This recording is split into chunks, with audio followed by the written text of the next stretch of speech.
We're alive. Yeah. Look at that. It's us, baby. Welcome to The style? and Direction, a menswear Oh, podcast Ethan's too stream small. and whatever. Whatever you want it to be without the stuff Can in you us. can you pan your mic I am or your camera Ethan up? M. Wong. What?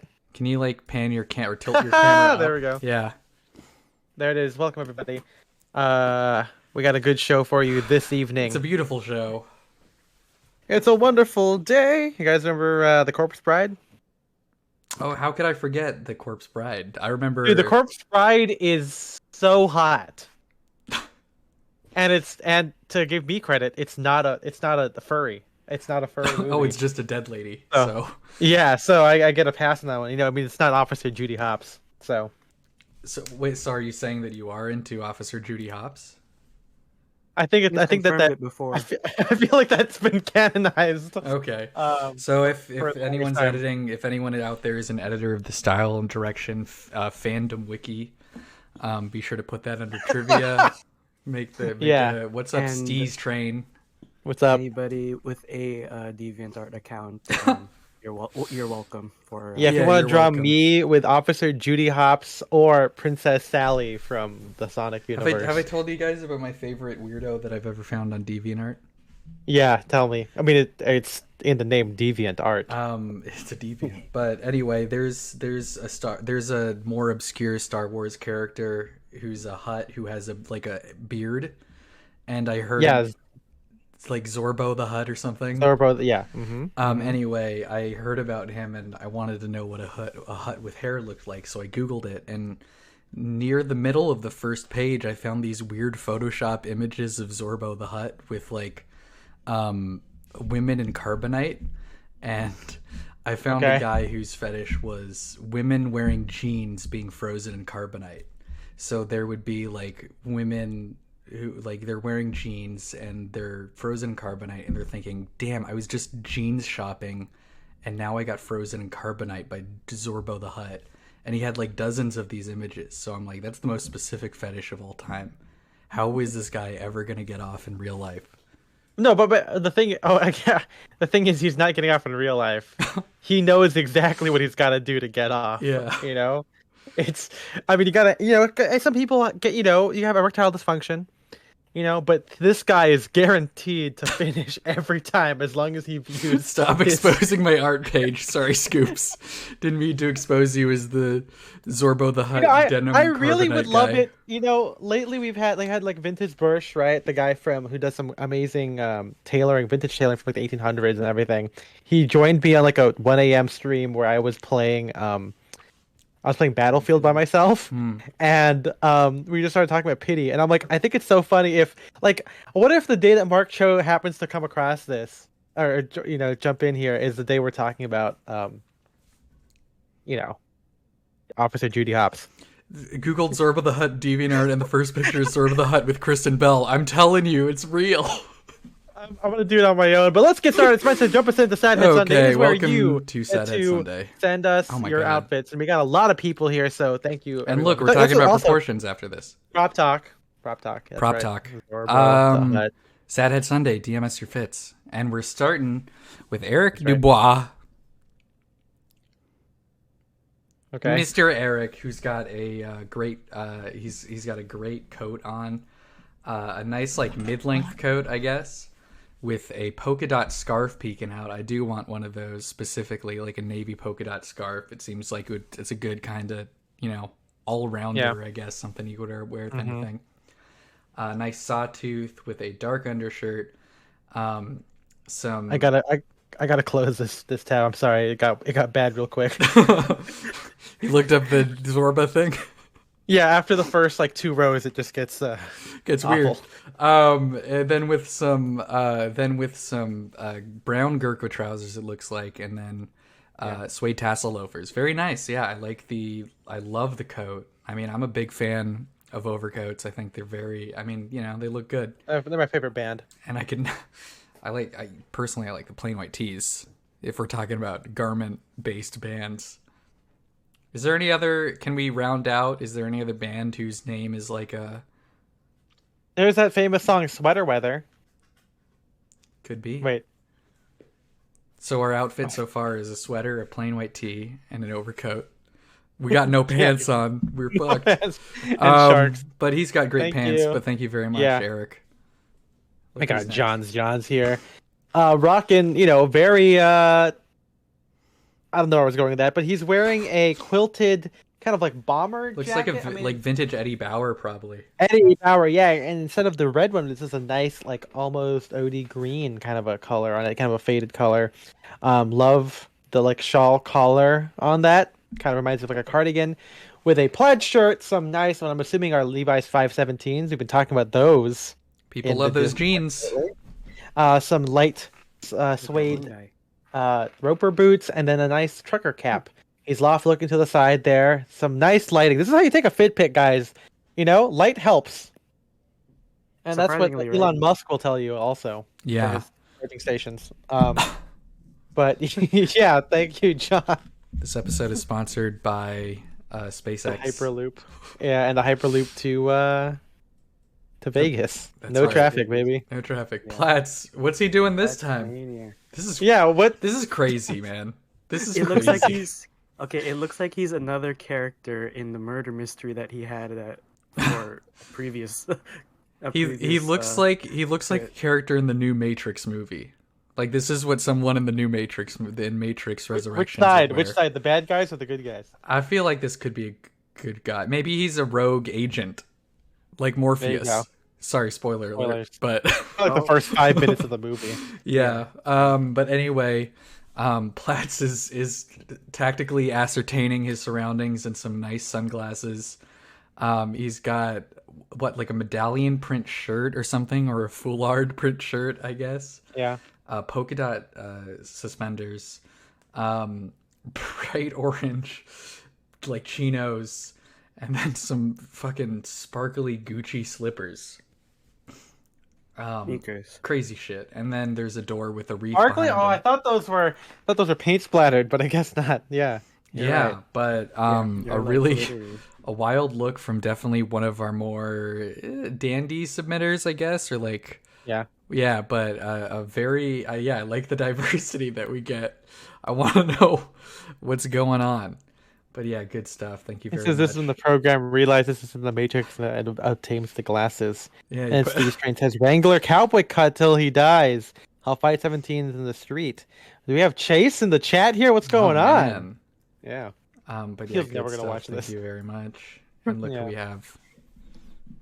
All right, MJ, take it. The Daily Mirror. I had food in my mouth. But so much food. Brown check jacket. The classic chambray shirt, severely unbuttoned. Always props for that, right? Always. Absolutely. He's got some white trousers with a nice rise, and then some brown suede pennies there, and the chicken. The white trews. Yeah. I been wanting to get like suede loafers, but they're nice.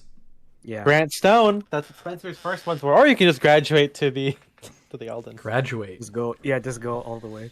I mean, it's like we'll see. Yeah, it's one of those things. All right, thank you, Daily Mirror. They should thank send you a for little cap when you buy Aldens. We got the Duke Connor himself. We're switching it up this time. Yeah. But I think that this is another case of somebody cheating, because I don't think he wore this today. I remember him sending this in our Discord a couple weeks ago. So there you expose him. But I mean, that's maybe a good reason to join the Discord. You get these fits early. You get early access to these fits. Discord saw it first. That's right. This may have been when he was on the the Pan Am thing in New York, right? That's this. It looks, but I don't know exactly what it is, but I've seen a bunch of people that we know like do photo shoots there, and it seems really cool. Look at how comfortable air travel used to be.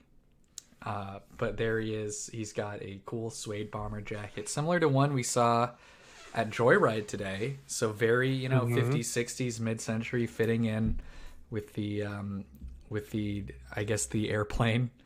Then with a patterned OCBD, can't quite tell what the pattern is. A nice like crest tie. some nice like sharply creased chinos, and then tassel loafers. But yeah, super cool. Like I said, a very like mid-century look. Looks good. Enjoy those drinks while you're flying. Okay. I hope it doesn't get hijacked by DB Cooper. Okay, here's who's next. We got Philip Regard. He said he would like us to know that this is book core for him. And if he's going to a bookstore, then it is book core. Is that the slogan for book core? Yeah, Derek told me that actually. Okay. So he's got the beret on. He's got a brown check jacket, a denim. I think that's a sawtooth Westerner. And the Scott Fraser trousers, I believe, and then white socks and penny loafers. Again, really, really great. This, it's an outfit that I would wear if I repeated myself, but I've worn this exact thing before, so it will never be seen again. But it's a good one. You can't. We already saw. What's it called? The Daily Mirror wearing a brown check jacket and a denim shirt. So this is kind of like a color palette swap, just with the inclusion of darker trousers. Yeah. So really great, really easy. Oh. Yeah. Nope. Go. Nope. Okay. Well, but yeah, thank you very much, Philip. And look who we have next. It's Mr. Arbach. Mr. Arbach. That's a very cool. It's like a knit, like kimono short jacket sort of thing. Yeah, it's like a belted card. I can't tell if that belt is part of the cardigan or if it's just a rope that he tied around his waist. I mean, the colors. Aren't all ties forms of ropes? All ties are ropes. Yeah, I've been saying that for many years not now. All ropes are ties. You're right. You're right there. Yep. Okay. Anyways, he's got some nicely faded Rahim jeans. Mm-hmm. I want to say they're kind of boot cut because he is wearing boots. He got the boots on. Boots with the They're fur. cut. Yeah, and they're cut raw. They're cut raw. Very, very cool, man. Thank you for your cool, man. Very cool, man. Thank you, Arbach. Thank you so much, Arbach. And Not look who we have Pokemon. next. It's the real Mo. Mm-hmm. The real one. And speaking of belted coats, here's another belted coat. And what this one is this the Capital Jeep Cope? Cope? I don't remember. I don't think so. No, because it doesn't really look like a Jeep coat, so it's just probably a shawl, not the Jeep coat. It's a shawl coat, yeah. It's just a shawl coat. It's got a belt. Look at that volume. Look at those proportions, which we'll get into. That's right. But yeah, he's got that with a plain white tee, callback to the music, with some red cords, some white socks, and black tassel loafers. And then, of course, how could you forget the rowing blazers, bar cap.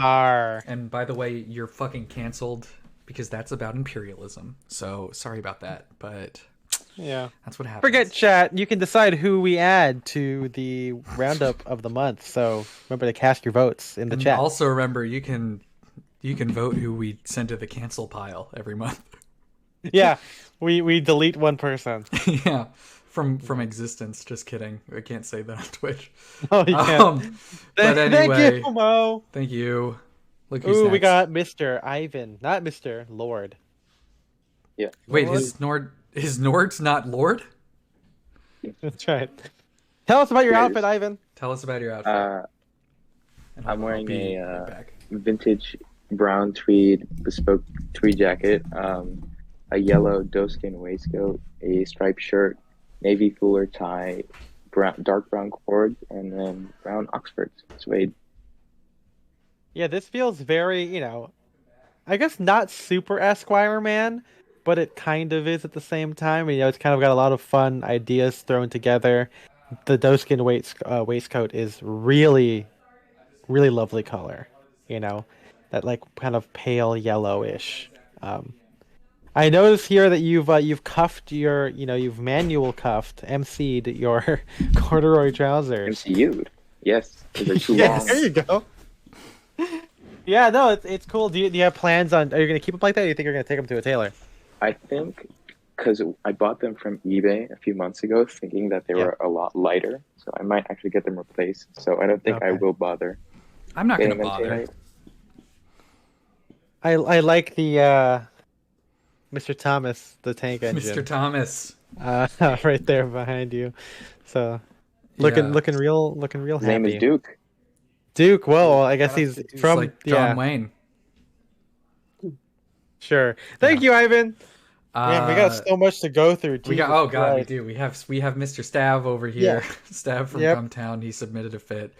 And this is I feel like a little bit different than the thing than what we normally get from him. Yeah, normally he's kind of got like a Mac style kind of a thing going on with like, you know, his preppy English mod Ivy thing. Whatever. Yeah, but this is still good. This is like I like this a lot. We got a blue university stripe OCBD, really nice collar on that with a black tee, some light wash jeans, brown belt. You know, kind of like 90s, I guess. Seinfeld, Ian. I hate using Seinfeld as like the fashion abbreviation, but you know, it's like kind of that like everyman kind of thing. But I do like this a lot. Mm-hmm. I like the brown belt with the black tee, so thanks so much. Ooh, we got Rudy Can't Surf. That's his first fit, I think, that he's submitted to us. The first fit he's ever worn? It's an honor. So, yeah, ever. So he's got his book core thing going on by holding a fucking book. So he's got a cap on there. A nice, what looks like to be like a 3-roll-2 tweed jacket, you know, because I can see that big spacing between his buttons. Proportions! Big spacing. As I call it. He's got a kind of brownish mustardy yellow Shetland sweater. Looks like an OCBD. Some nice like taupe or like kind of, you know, darkish khaki flare trousers, or slightly. I mean, I can't tell from the side view, but they look like they are like late 60s trousers, ending perfectly on top of a pair of like light brown cowboy boots or like side zip boots or heel boots. I mean, they have heels, so. Or this is really strong. This is a very like John outfit, who I think we'll see later on. But I think we'll see. But yeah, great stuff. Thank you very much, Rudy. Up next, we got Axel, who's up against the wall because of his name. Yep. Yeah. Bringing us a brown suit today. Hell yeah. Yeah, very good brown suit with a white shirt and then a polka dot tie. Not sure if it's green or black. Wallet chain too, by the way. Yeah. How ska of you. Yeah. It's got to be ska. How many of our listeners, subscribers, do you think listen to ska music for pleasure? I bet it's more than we expect. As opposed to listening to it out of obligation, I guess. Business. Yeah, business. I listen to ska for business. Actually, I have to keep up with the trades. A lot of our Patreon members are members of the ska music industry, so yeah. They make it. They make the ska music. That's right. Thank you, Axel. But yeah, I love the wallet chain. Cool shoes too. We have Liam, he's looking wistfully off to the side, towards his name maybe. But I like this. We got a cool like utility vest, like vintage work vest or something with the like two-tone. It's got some funky pockets, which is cool, over a sweatshirt with some jeans.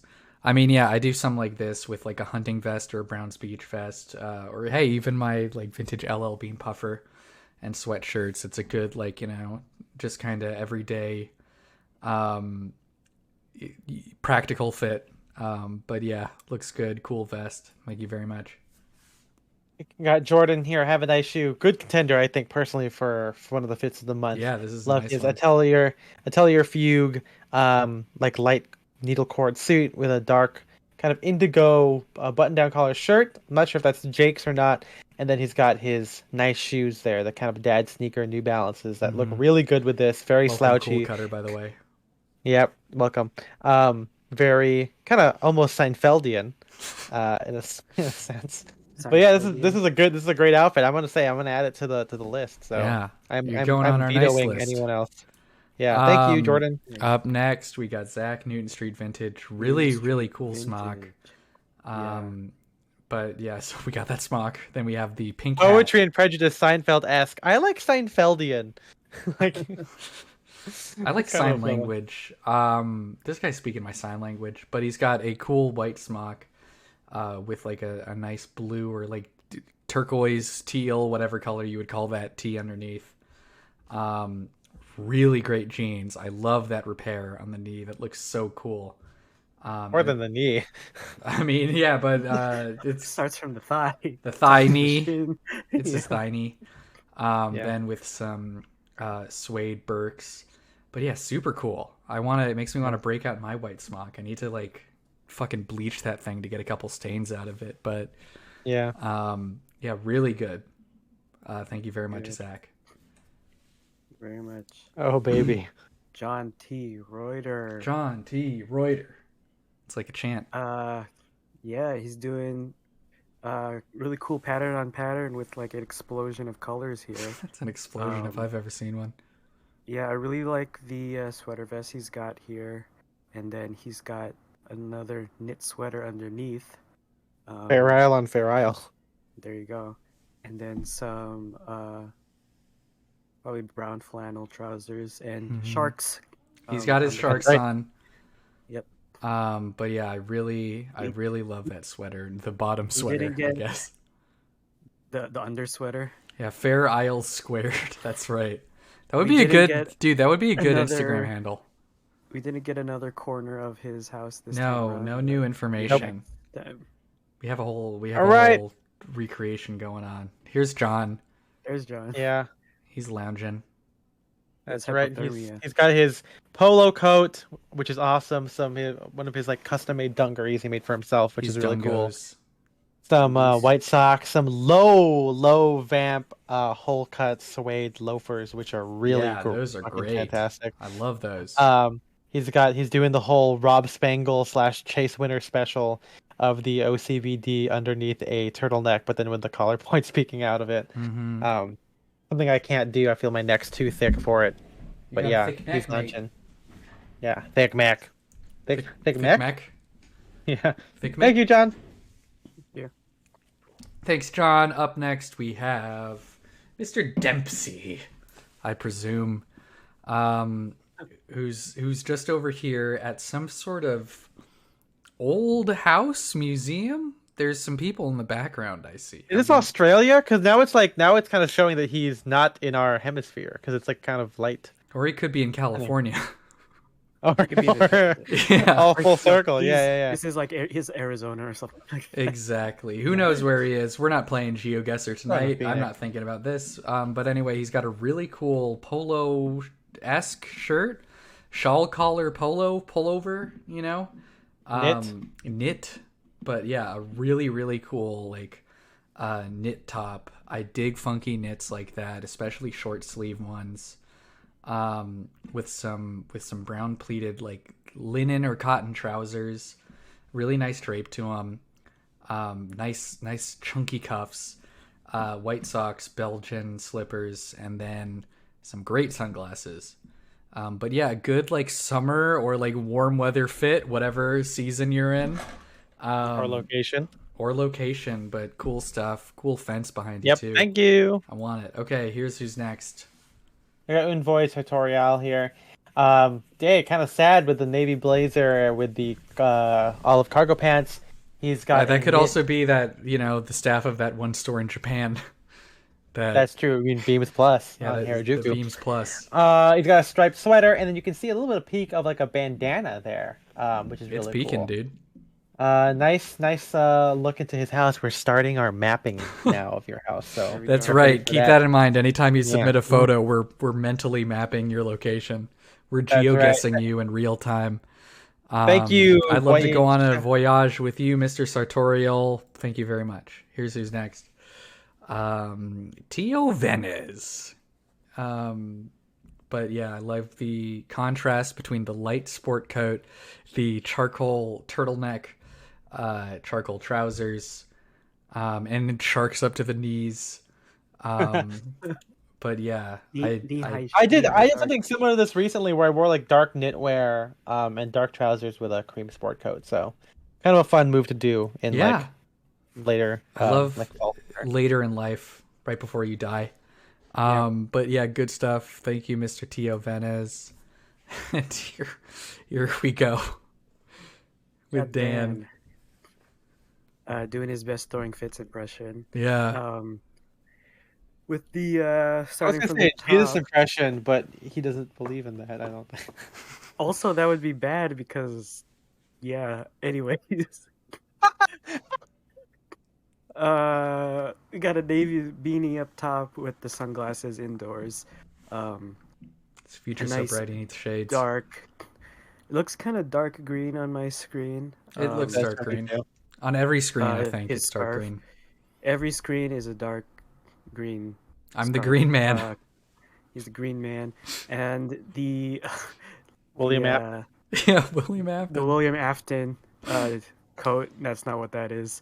A nice cream knit sweater underneath, and then some very nice light faded jeans with his bit loafers down. I love, this is pretty good. The big coat, the bit loafers, the beanie, it's all coming together. The leg on the jeans is really nice. Yeah, it's a nice fit. Just straight down, you know. Thank you, Dan. Nice length on that too. And now we have Connor, Mr. Fowler, the Birdman of Mr. Fowler, wherever he lives. The other Birdman that's not. Yeah, that's right. That's not the Daily Mirror. That doesn't have a chicken head. Yeah. His turn is you. It's me. Okay, well, Mr. Fowler, he's got the hunting jacket. I think I'm gonna get rid of mine because it's a little bit too short, but I want to replace it at some point. But yeah, great hunting jacket with looks like a cord shirt, I think, underneath. Yeah. Some sort of graphic tee, looks old, with some light wash jeans, hiking boots, red laces, cool move. And then it could be an MTA hat. I'm seeing the letters MTA, so maybe he's just a Metropolitan Transit Authority. A big fan of that. Were you going to say Monster Transit Authority? Yeah, Metropolis Transit Authority, actually, from the Monsters Inc. ride. Yeah, used to be the Hollywood limousine ride. Thank you very much, Connor. We got Scoop. He's scooping a picture. Well, maybe he shouldn't be with Ennard in the scooper. Now that's FNAF. That's your FNAF. Yeah, there we go. There's your. Have you guys seen the new FNAF video? You should look it up. Anyway, we're gonna just watch it on. We're not talking about proportions tonight. We're just gonna do a reaction. We're gonna see how much we agree with the. I've never played a single game. I don't want to play a single game of it. It's scary as hell. I'll watch the analysis videos, but I'm not playing those. It's just a theory, a fit theory. So, yeah, Lupus of the cardigan. So he's got a cream sweater, cream beanie. He's got the Castino Drake's Gillette, as they call it, the fleece sweater vest, but made of Castino wool. Some cords that he is, like Ivan, just rolling up there, kind of a power move, and then what appear to be Padmore and Barnes leather, I think. Gillette. Yeah, how could you? How could you? Yeah, really great look, actually. This is like, it's... I mean, I wouldn't own that vest because I don't need to wear a fleece vest, but like the Drake's ones are pretty nice, and I do like the branding on it. I'm just a little brand whore. Oh, brand slut, as I would say. As you would say. Okay. Yeah. Well, thank you very much, Scoops. Now up next we have Henrik. Is he in the chat? Is he? Nope. Okay. Well, Henrik, we got a cool coat. Another great use of proportions. So we got a big coat. Technically, everyone's using proportions. I mean, you're using proportions anytime you put anything on. It's like traffic. Yes. Where we're going, we don't need roads. But yeah, we like the tweed overcoat. You could see some or some like plaid lining peeking out from it. Cool detail. A green polka dot scarf. That's another contender for like if you only have one scarf, that's one to have. With navy blazer, some like medium brown, like caramel trousers, white socks, black loafers, black beret. Is this bookcore ? We'll find out. Depends. But yeah, I do dig this a lot. Like I said, I really love the coat. Nice pants, nice pants, buddy. But yeah, no parking anytime, so be careful. But thank you very much. Thank you very much. We got Pride of Balukins here. Fantastic. Talk about proportions right here, dude. Talk about proportions. Kind of not a slim shirt, but he's got that shirt tucked in real nice, so it does have a flattering figure and measurement across the chest. It looks like it could be blousey with the wrinkles there, so that's really nice. It's got some really wide leg trousers that go straight down, baby. This is what your pants should look like. Again, we're going to talk a little bit about objectivity versus subjectivity in regards to proportion here. And obviously it's a personal taste, but I think I can speak for all of us here in our Discord that, at least in the Discord chat right now, that this is the ideal. Yes. You want to go straight down with this. Love it here with some loafers, nice Western belt. Not drop loops, but he's evoking that drop loops by having the belt kind of slung a little bit lower. So really cool stuff. Thank you, Pride. A good contender for top of the month here. So let's keep going. Let's see who's next. I think this last one, Mr. Sammy. MJ, take it away. Another brown we got suit. Another brown suit from Sam. Nice blue shirt with a burgundy tie. Always like red and blues together. Should wear them more. Then he's got some dark brown socks transitioning into black lace-ups there. Yeah, that's a cool move. The black Oxfords with a brown suit. The black and brown. Good. Yeah. Also, I see that panda dial. That looks cool. Wrist check. But thank you everyone for submitting to SaDHead Sunday. One thing before we start, we might have a schedule change. Spencer is starting a new job, and he has me out of commission on Sundays. Yeah, it takes him until 10, so we don't know when exactly. So this is our last SaDHead Sunday. I mean, you can still submit it on Sunday, but it's. Well, maybe... I mean, actually, no, we can't because we'll lose it on our story. So we're gonna change it up again. This is just how this works. We'll figure it out. We'll figure it out. Yeah. Either way, remember, you guys can keep watching this on the VODs. Even if no one's watching, we will still do this stuff. You can. And you sometimes do your random streams. Maybe the stream schedule will just get a little bit more loose. We'll just pop in. We'll figure it out. Thank you guys for joining us tonight for this final. Hey, what an episode and topic it is, because we are talking about proportions and silhouette today. This is a big episode. I want to say thank you. Just as the viewers were growing, I know it sucks. I know. But hey, this is what happens. We'll still be doing it. We'll still be doing it. We're still doing it. It's just the time is different. But again, this is what happens when you have like young mid-20-year-old guys doing a podcast where, when we started this, they were still in college. So some of them were still in college. So it was bound to happen. But again, thank you guys for being so loyal. Anyway, so we're talking today about proportion. If you guys don't know, there is an episode on this out already where Spencer and Ethan talk about proportion and silhouette, mainly as it pertains to personal taste and to a desired aesthetic.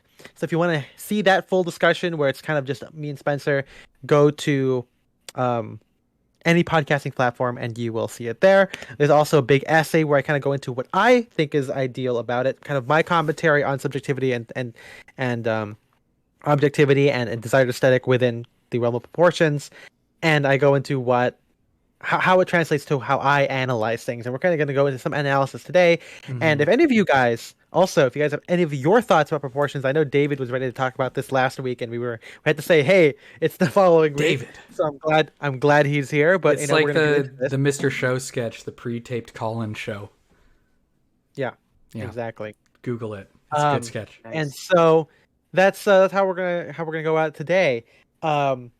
But before we begin here, I know I want to talk a little bit. MJ, what were your thoughts on proportions and silhouette? How do you think about that kind of a thing? Since you're relatively new to this, obviously you've been Spencer and my friend for a long time. So yeah, how do you think about it? It's kind of like at least for me, or on me, I should say. It's still kind of a know it when I see it, like on my body, sort of deal. Like what's good? Are you saying? Yeah, or like what I like, I guess, or what I like on me. Because of course, right, I could look at what you guys wear and be like, yeah, that looks good, because it's you guys, or it's like built in to you guys because you already think about that. But I'm still kind of like learning how to put it into words, I guess. A lot of copying. Yeah. And when you say copying, what does that mean to you?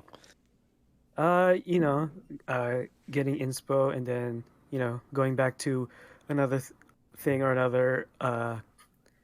another idea that we like to hold. Part of our like staple is like approximating.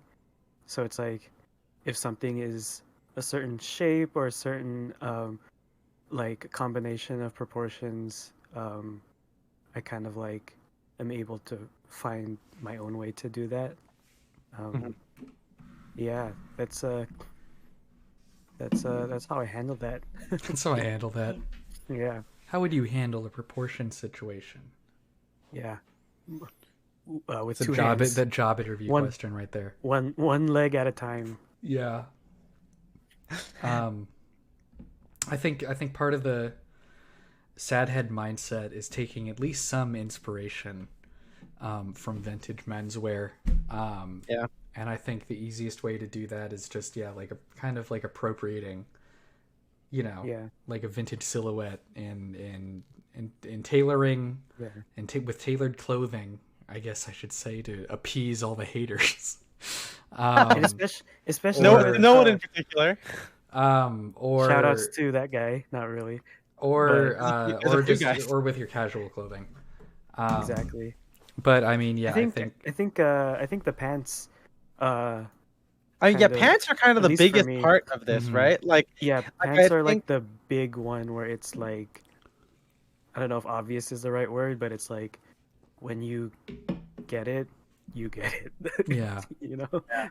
Well, I think, and again, we'll open this up to a lot of people here, but like with proportions, it's kind of like, I don't know what it is about trousers, but like that's kind of what has changed the most, and what people normally think of, right? Like maybe it's because of how it interacts with like the legs, and legs are the longest part of your body, or they should be.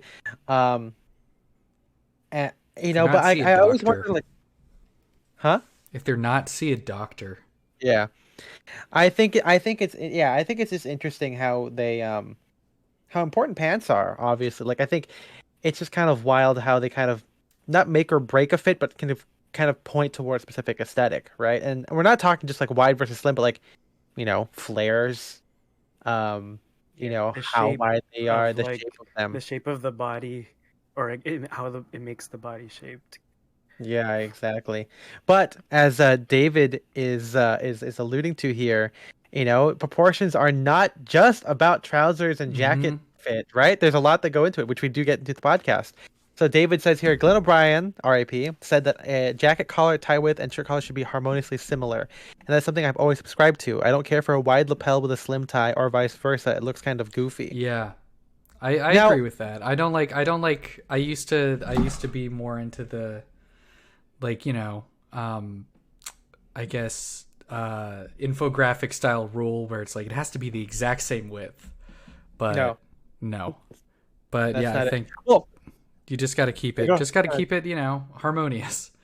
Yeah, I see. The thing here is like it's a lot of, as MJ kind of said earlier too, eyeballing, right? Like there is this idea of like even with me, it's like when I said like my rise is roughly the same length as my buttoning point to the bottom of my the bottom hem of my sport coat. It's not the exact same every time, right? But it's like the idea that you're kind of eyeballing it and feel, harmonious in a sense, right? And I think my jackets are slightly longer from the rise because obviously I want mine to go a little bit past the end of the crotch seam, so obviously it's not the exact same. But the thing here though is because it's like when you say like wide lapel with a slim tie, it's kind of like in my head there's a couple of 30s examples where the guy is wearing kind of a slim tie with like a wide DB or something like that. That's kind of like a mid-50s thing to do when there was still kind of a transition where ties were getting slimmer, lapels were getting slimmer. But you would still see a lot of like skinny ties worn with like wide lapelled or like bold suits. Yeah. And the thing is, so I maybe we didn't talk about this, and something I thought of too is like I actually don't mind a slim tie with a wide lapel if we're saying that the tie is slimmer than the actual width of the lapel, because also I wear some pretty wide lapels, and having a tie that big would be bad. But again, like it's kind of again eyeballing it, but I don't mind the wide lapel with a slim tie because I feel like it envelops it, whereas a slim lapel with a wide tie looks bad. Like, I think it's kind of like that to me is a weird proportion. It's like the thing on the outside should be bigger than the thing on the inside. Well, because right? I mean, like, you could see in this first image that we're looking at, those are like crazy wide lapels, and obviously that tie is not as wide as the lapels. Yeah, I feel like it's. I mean, I think it's fine. I mean, maybe again, it's hard to be nitty gritty because you're not gonna be able to dive deep as far as you want to, right? Because like, oh, the picture looks fine, right? But then like, what does fine mean? Like, does it mean like what ratio does the width have to be to like getting in there is kind of crazy. It gets too much. Yeah, and it doesn't make sense to kind of go in there. What he says here, David says it can look anachronistically. Sorry, cool, but not for you. I think here that's kind of the disconnect that we have, because I think, and we'll get into this later on, especially with Ivan, who is kind of like close to me and Spencer, maybe at least closer to me, where we like to keep these vintage proportions alive here. Where I'm close to you. I'm outside your window. Oh shit! Look out there! Oh god! On the second floor. You're on the second floor. Yeah. He's hovered.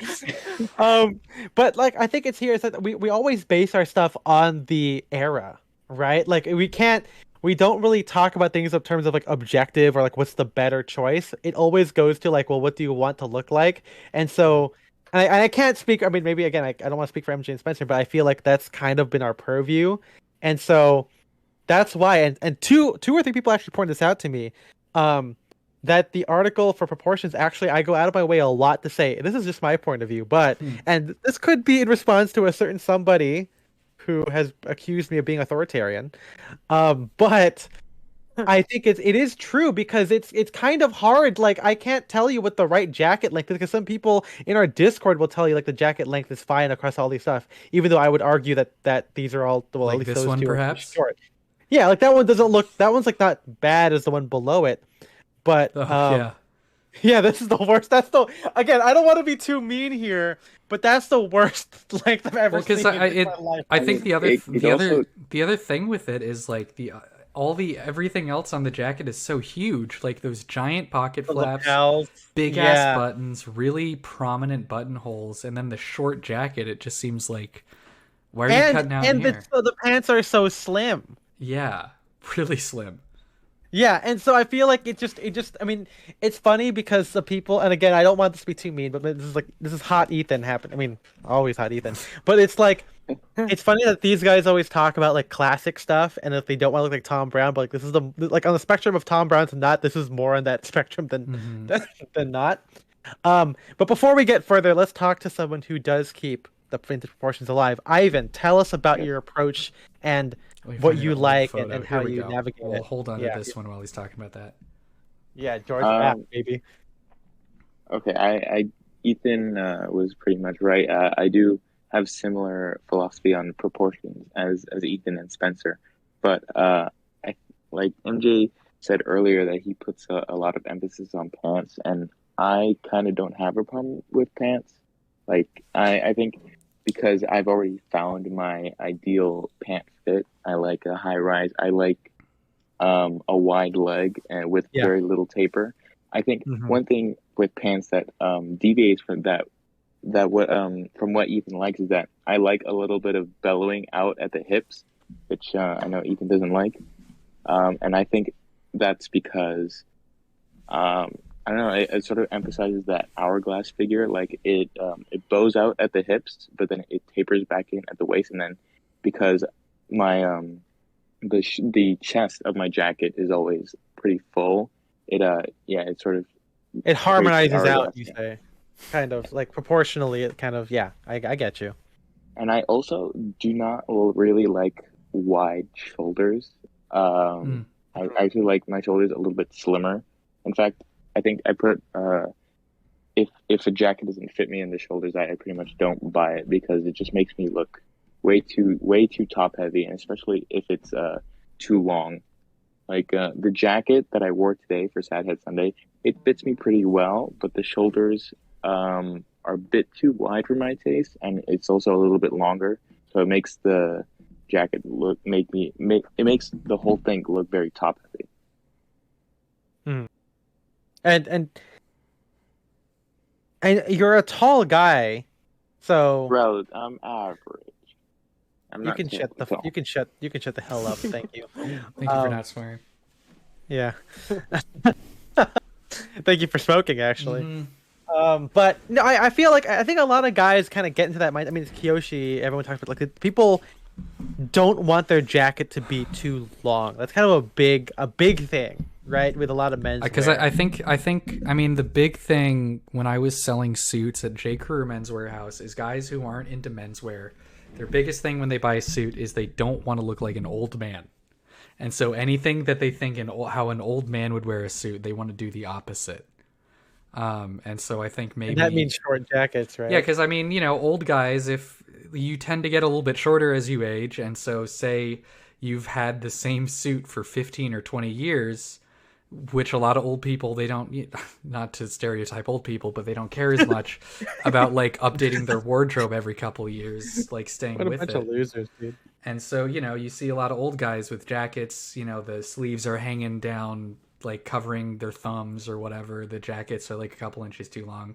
And so I think there's an overcorrection that people do where they're like, I want to see, I'm with it. So I get my jacket as short as possible.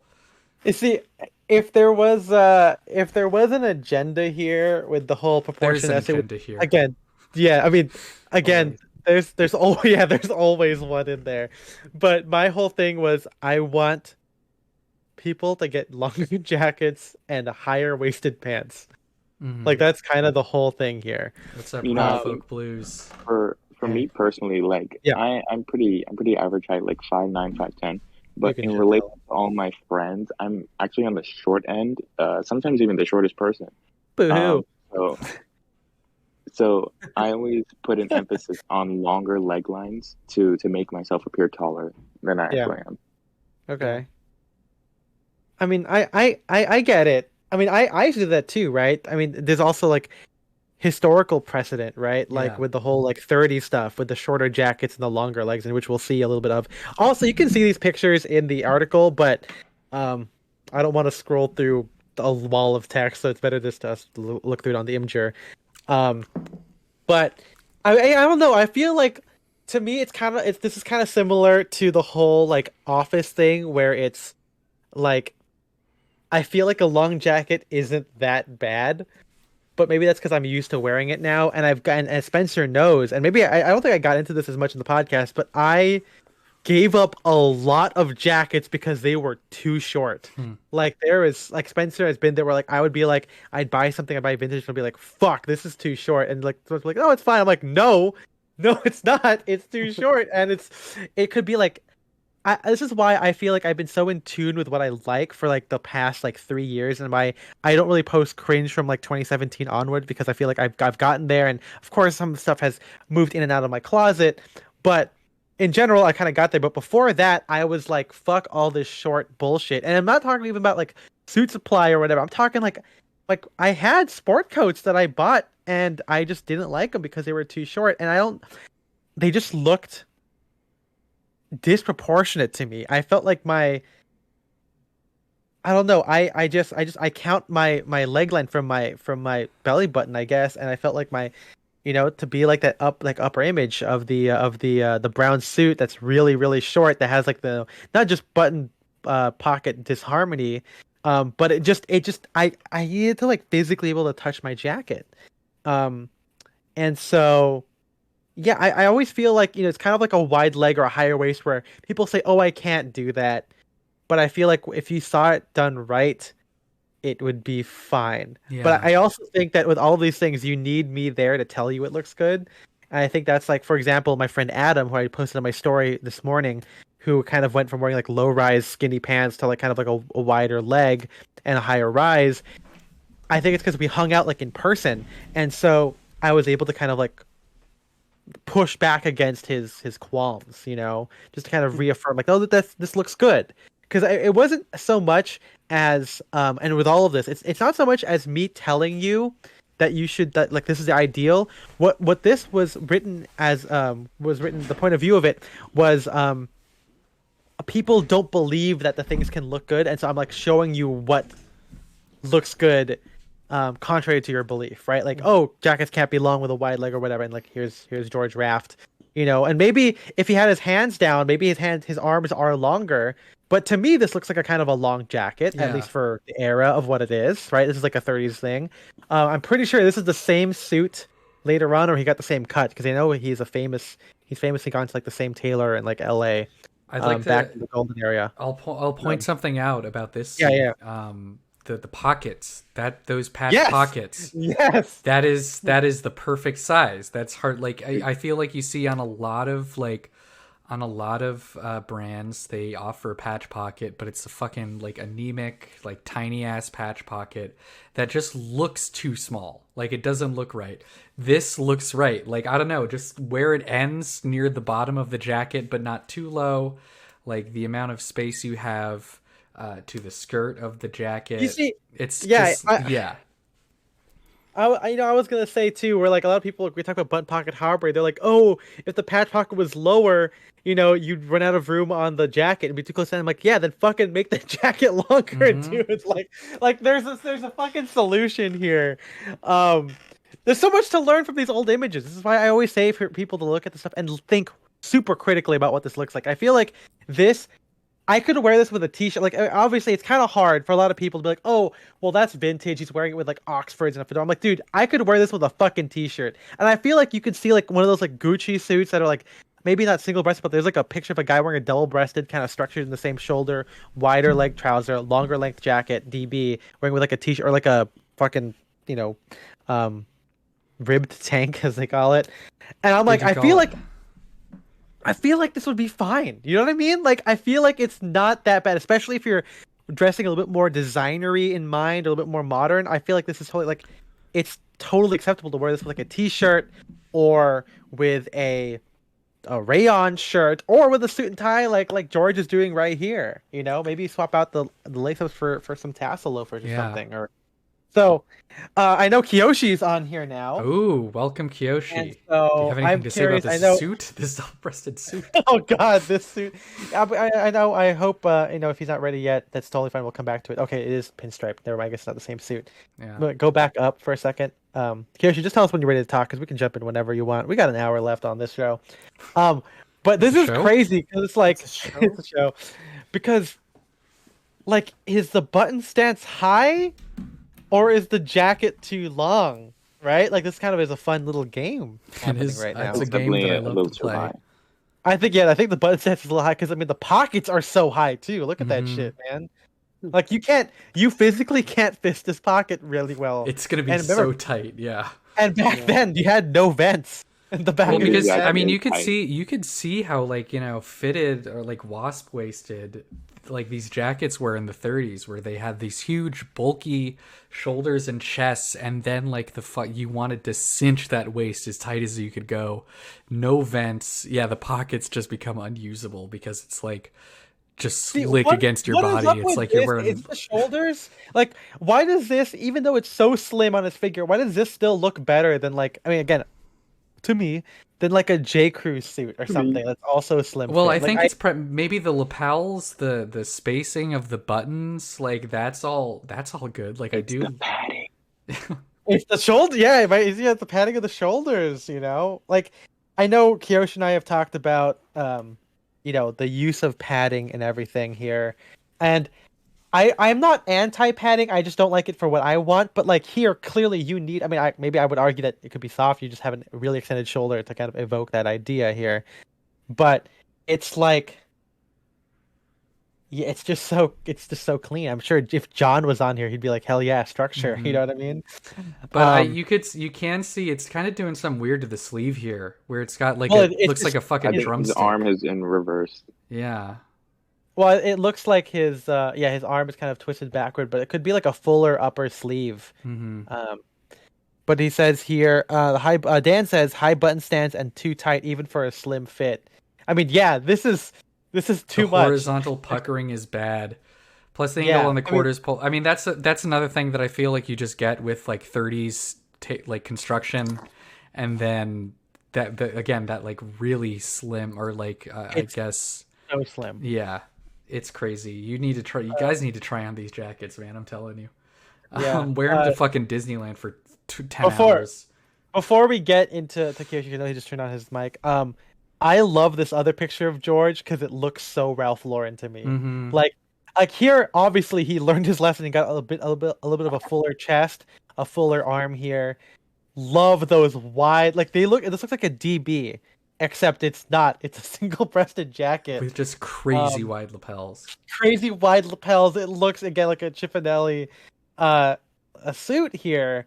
And then he's got the awesome spear point collar. I would not wear that collar now, because it's too big. But again, here, like his tie is relatively slim. I mean, maybe not super slim, but it is, you know, that makes a very narrow knot, which I really like. Thank you, MJ. It's got a really short taper. Yeah, it does. Which we talked about in the tie stream. Which maybe we'll do a podcast episode on that, you know, to write all that out this year. But yeah, I love this so much. And I think the picture below it shows just how much he loved his high waist. High waist and long jacket. I mean, we've talked about where it's like the, you know, like you see this a lot on like with vintage suits. I always notice this when I watch Jimmy Stewart movies. Having the waist line up with the like buttoning point of the jacket. That's like it. That's when you're getting into like, you know, pants are fucking like nipple high territory sometimes, but also it looks so clean. It looks like really clean. Yeah, and again, George is, you know, obviously I don't think any of us would just recreate this. I mean, I try and get there. I wouldn't do this exactly, but George is a very exaggerated dresser. Like he loved super high pants and everything. So yeah. I mean, I think really quickly before we get into Kiyoshi, I think a great way to think about proportions is the way people look at you. Is like George Raft was a pretty short person, only 5'7", so he would get his pants a little bit higher than normal. Yeah. Or he would get his jackets a little bit shorter. And if you look at old pictures of him, a lot of them are camera angles pointing up so that he could look tall. Correct. Yeah. Yeah, it's interesting. I mean, you know, younger guys doing, smaller guys doing this. I mean, like Tom Brown's not even that tall either, right? Like he's like 5'8" or something. But yeah, I mean, it's fun to play with this stuff. I will say really quick on this jacket. Sorry, really quick. The buttons do look too close together. I would have spaced them out a little bit more. Yeah. Tom Brown's actually tall. He's taller than me. He's 5'9". Kiyoshi, let's talk about proportions. Hey guys. Hello. Hey, what's your philosophy on proportions and stuff? Your fit philosophy. Freddy Fazbear philosophy. Oh no. I mean, I think in general my default has been most guys benefit from looking taller. And most guys benefit from very easy rules or guidelines to live by. So I kind of feel like I can see why, you know, for a lot of guys they think like the slim fitting thing is helpful, but it can actually be a detriment sometimes. And I think that's not an obvious thing that a lot of people consider. You know, it may be beneficial to, you know, maybe have a wider pant or just proportions, because it actually doesn't make you look as wide. It's proportional to actually your body is. And I feel like if you're just honest about your body, and you're willing to, accept Confront that, hard truth. rather than like cram yourself into like some other thing that actually isn't proportional to your, your hip width or your shoulder width or your height. Once you kind of have reached that level of acceptance about yourself, it's going to look a lot nicer. Yeah. And it's something though that it's a conversation that most people don't want to have with the salesperson, and they also desperately want to avoid about having with themselves. I feel like most of us really don't like to admit our flaws because it's a form of insecurity for us for a variety of reasons. And I think that's unfortunate. I wish more people were happier with how they looked and just kind of leaned into it. I guess you could call it maybe have some body positivity, but yeah. But that's like my general overregarding principle, and it's something that it's even taken me like a while to be honest about with myself. Especially as I get older and I work out less and eat poorly.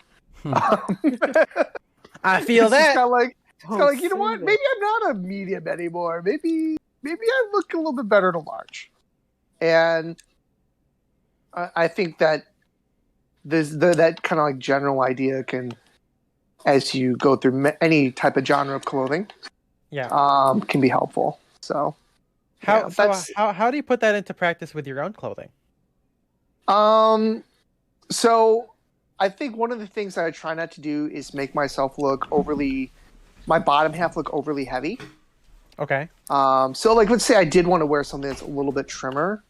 That will probably be the pants rather than the top. Just because I feel like if the pants if I don't make myself look bottom heavy, it makes me look less like a pair. So I tend to, in an outfit, if I do decide to wear something trimmer, make it be like the pants. But that's not to say I don't ever wear, wide leg things. When I do, I usually wear a wider top as well. Something I've noticed with your style, sorry to interrupt here, but like you talk about the wider pants, like I think what's interesting is that you have a more, I wouldn't say conservative, but more like kind of standard like tailoring, like tucked suit style, right? But then when it comes to like with the wide stuff, it's mainly like a designer, like kind of like it's kind of a it's not in regards to tailoring, or tailored clothing. What's the distinction there? Is it because it's more casual or like what? Yeah, tell me more about that. Yeah, so like with tailoring, I've always felt that it's for me less experimental and more wanting to kind of be along the lines of where contemporary style is. Right. I don't necessarily find myself like looking to the past for tailoring as much. I mean, it's kind of like interesting. It's like, oh, okay, that's kind of different, but that's not necessarily how I want to dress. Yeah. It's not to say I think it looks bad or good. It's just not how I prefer to dress. So we're gonna get to that. Right now I feel like it's a little bit more like, things are a little bit trimmer. Things are, where you would find like a general like way the Midwest style kind of is right now. Sure. But I think over time, like I want to say in 20 years I'll be wearing the same proportions. So, but it's also like I'm also not changing up every year. But I've definitely kind of found myself feeling like I like the way tailoring looks for me when it feels a bit more on the contemporary side. I don't feel like I need to like be very, very different looking or too deviated from the norm, I guess you could say, with the tailoring proportions. I would rather choose to maybe style the tailoring a little bit differently. Styling rather than the cut. Yeah. Okay. Keep the cut like predictable in a way, but make the styling unpredictable or unique or novel. Whereas like when it comes to casual clothing, stuff that's just not straight up tailor, I guess you could say. Yeah. That's where I tend to fall a little bit more along the lines. I've mentioned this before. Like, I will like find a designer or a brand or whatever and just wear that head to toe as much as possible. Yeah. Because I like the overall aesthetic choices that designer or that brand does. So, and I feel like they have a coherent vision for the whole thing. And that's why I'm literally buying into that vision and wearing it because I think it's kind of interesting and fun. And usually when I'm not at work, I prefer to be, at least these days, in more relaxed clothing. So I don't need to feel it, as slimmed up and as tight as my tailored clothes is, which is I wear primarily for work. Right. Can you tell me more about like what you found to work for you in terms of your tailoring? Like not the exact measurements, obviously, because everyone's body's different. Yeah. So break it down a typical Kyoshi suit or sport coat and trouser silhouette. Yeah. So trousers definitely need the room in the thigh area, in the hips, and the seat. I've noticed this just suits I've had like 6 years ago. The pants are just like way too tight in the upper thigh. So now I go for a little bit more relaxed area there and then let them taper toward the ankle. I've also kind of played back and forth between more break, less break. And it's kind of funny because that for me has changed with the season. So spring, summer stuff, I will wear a bit shorter and a bit more tapered because I plan to wear it without socks. Okay. And I like it to break above a little bit higher. But in the fall, winter, when I really have to wear socks with my shoes, I prefer that tailored garments to be a bit more, how would you say it? A bit more of a break. That's a very slight break, kissing break, whatever you want to call it. And then also have a little bit wider leg opening because of that. Just because I don't think it looks as good to have a narrow lot and a lot of break on the bottom. And then up top, in a jacket, I do kind of like a little tighter on the armhole, but because the range of movement is nice, but I do not like it really tight in the waist. So I like to have I do what I call like the finger test on the waist, where wear the jacket buttoned, and then I stick the fingers at the buttoning point, and if I have 2 or 3 finger width at the buttoning point, that I can pull out comfortably, that's what I kind of like prefer to have, just because it's a little more comfortable when I do button it. And yeah. This is what I think is interesting here. Like, even though you have these distinctions, it is still based on kind of like an aesthetic judgment of what you want from those particular clothing, right? Like it's not really so much as like an objective based like win-lose, like, oh well, this is I'm not saying superior, but like this is the best. Right. Yes. Obviously that we all have these ideas here, but like, what I found is that a lot of, tailoring guys, at least the ones that I've met, and not always in creative fields or creative dressers, but it's interesting to see that some of these guys still believe that, it's still kind of subjective for them.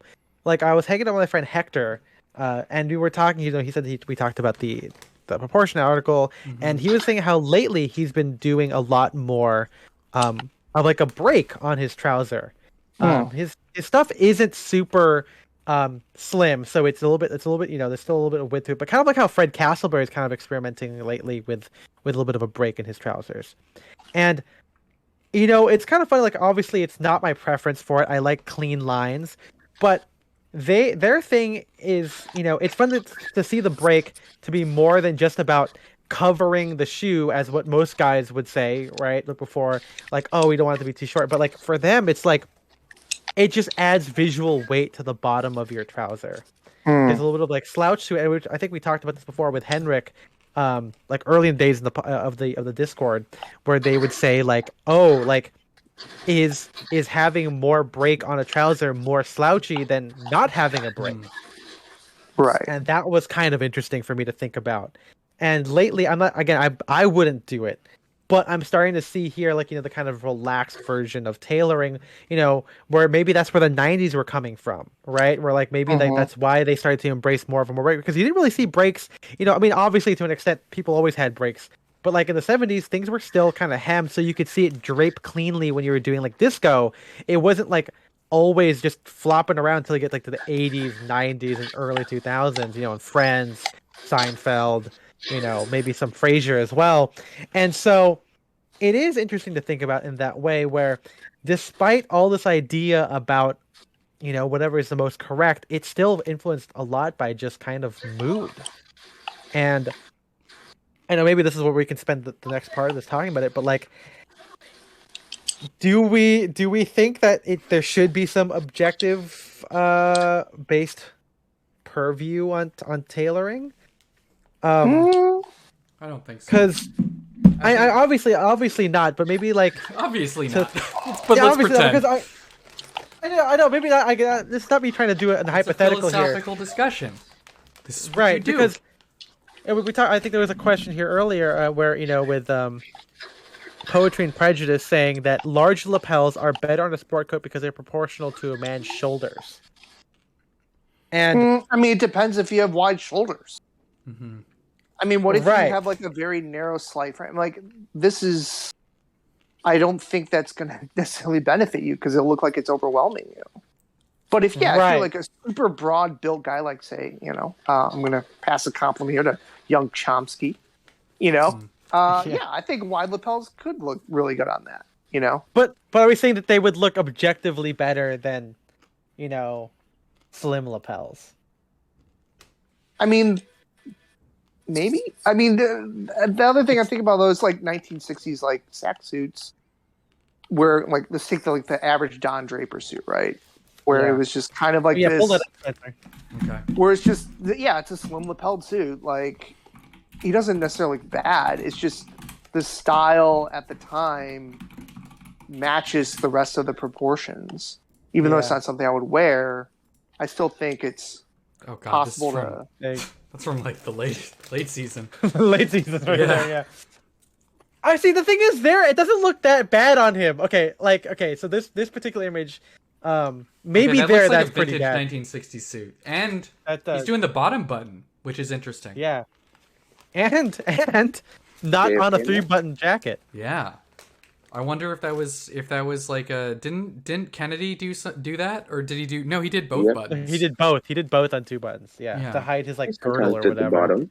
Mm-hmm. Yeah, but go back to that top. Yeah, that one. Yeah, that one. The one you're on right now. That one's no. Yeah. The one that's currently there. Now we have 2 of them. Yeah, now there's 2. What do we mean by like slim lapel? Right? Like I feel like this has to take gorge and button stance into account here, because it's like this is kind of slim stance. So how much lapel can there be? And it's 3-button. Yeah, and it's 3-button, right? So it's kind of like if it was a dedicated 2-button, like a la like a J. Crew Ludlow, I think it would look kind of bad. But because the lapel kind of closes up higher because of that top button, I feel like it's kind of fine, and I feel like it looks almost. I mean, clearly. Looks kind of James Bond. Like it looks like it's the Dr. No suit kind of, right? Like the gray TV fold, the plain shirt or whatever. I think this looks pretty good here. Yeah.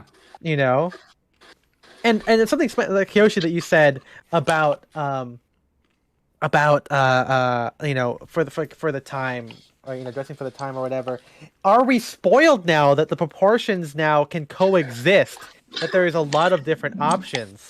Like now, now it's a game of like, okay, well, why would you pick the bad one when you could pick the best one, as opposed to the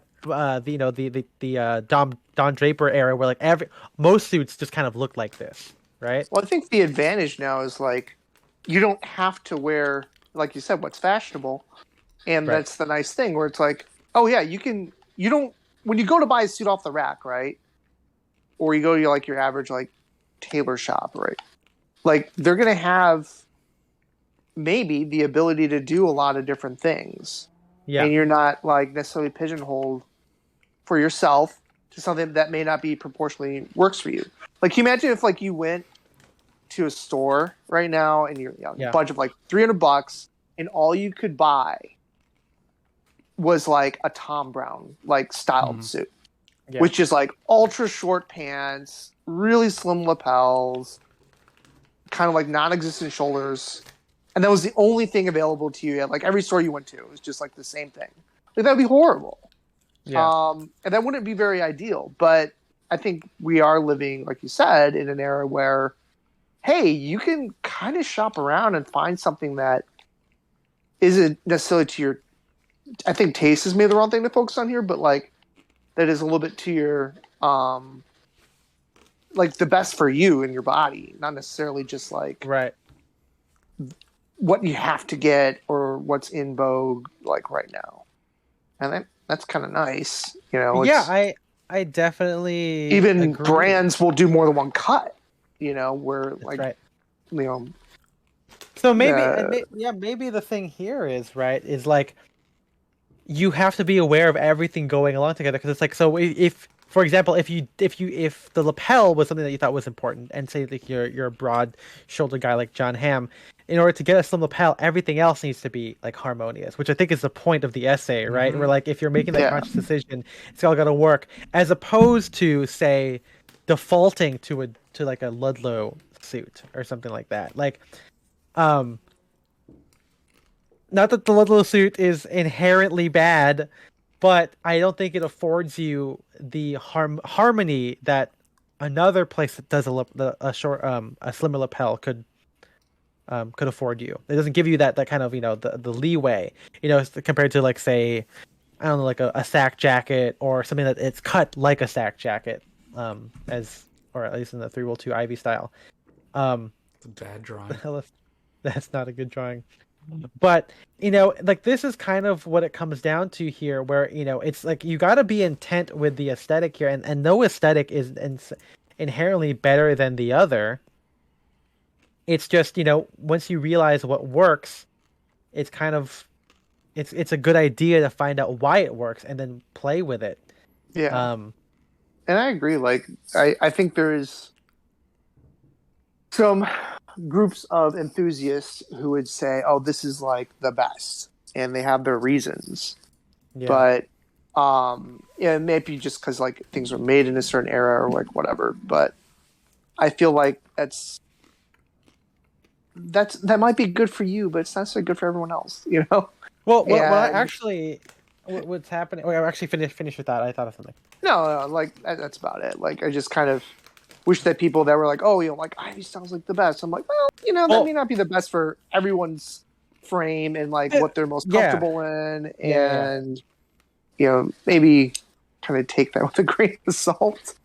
Well, so my thing with this is, I'm sorry, Spencer, but let me say this thing. But what happens for, I guess, us, or maybe just me, is that I'm always like caught in the middle between the guys thinking that a particular vintage aesthetic is the best, and then someone saying that, you know, being, quote, objectively the best is the best.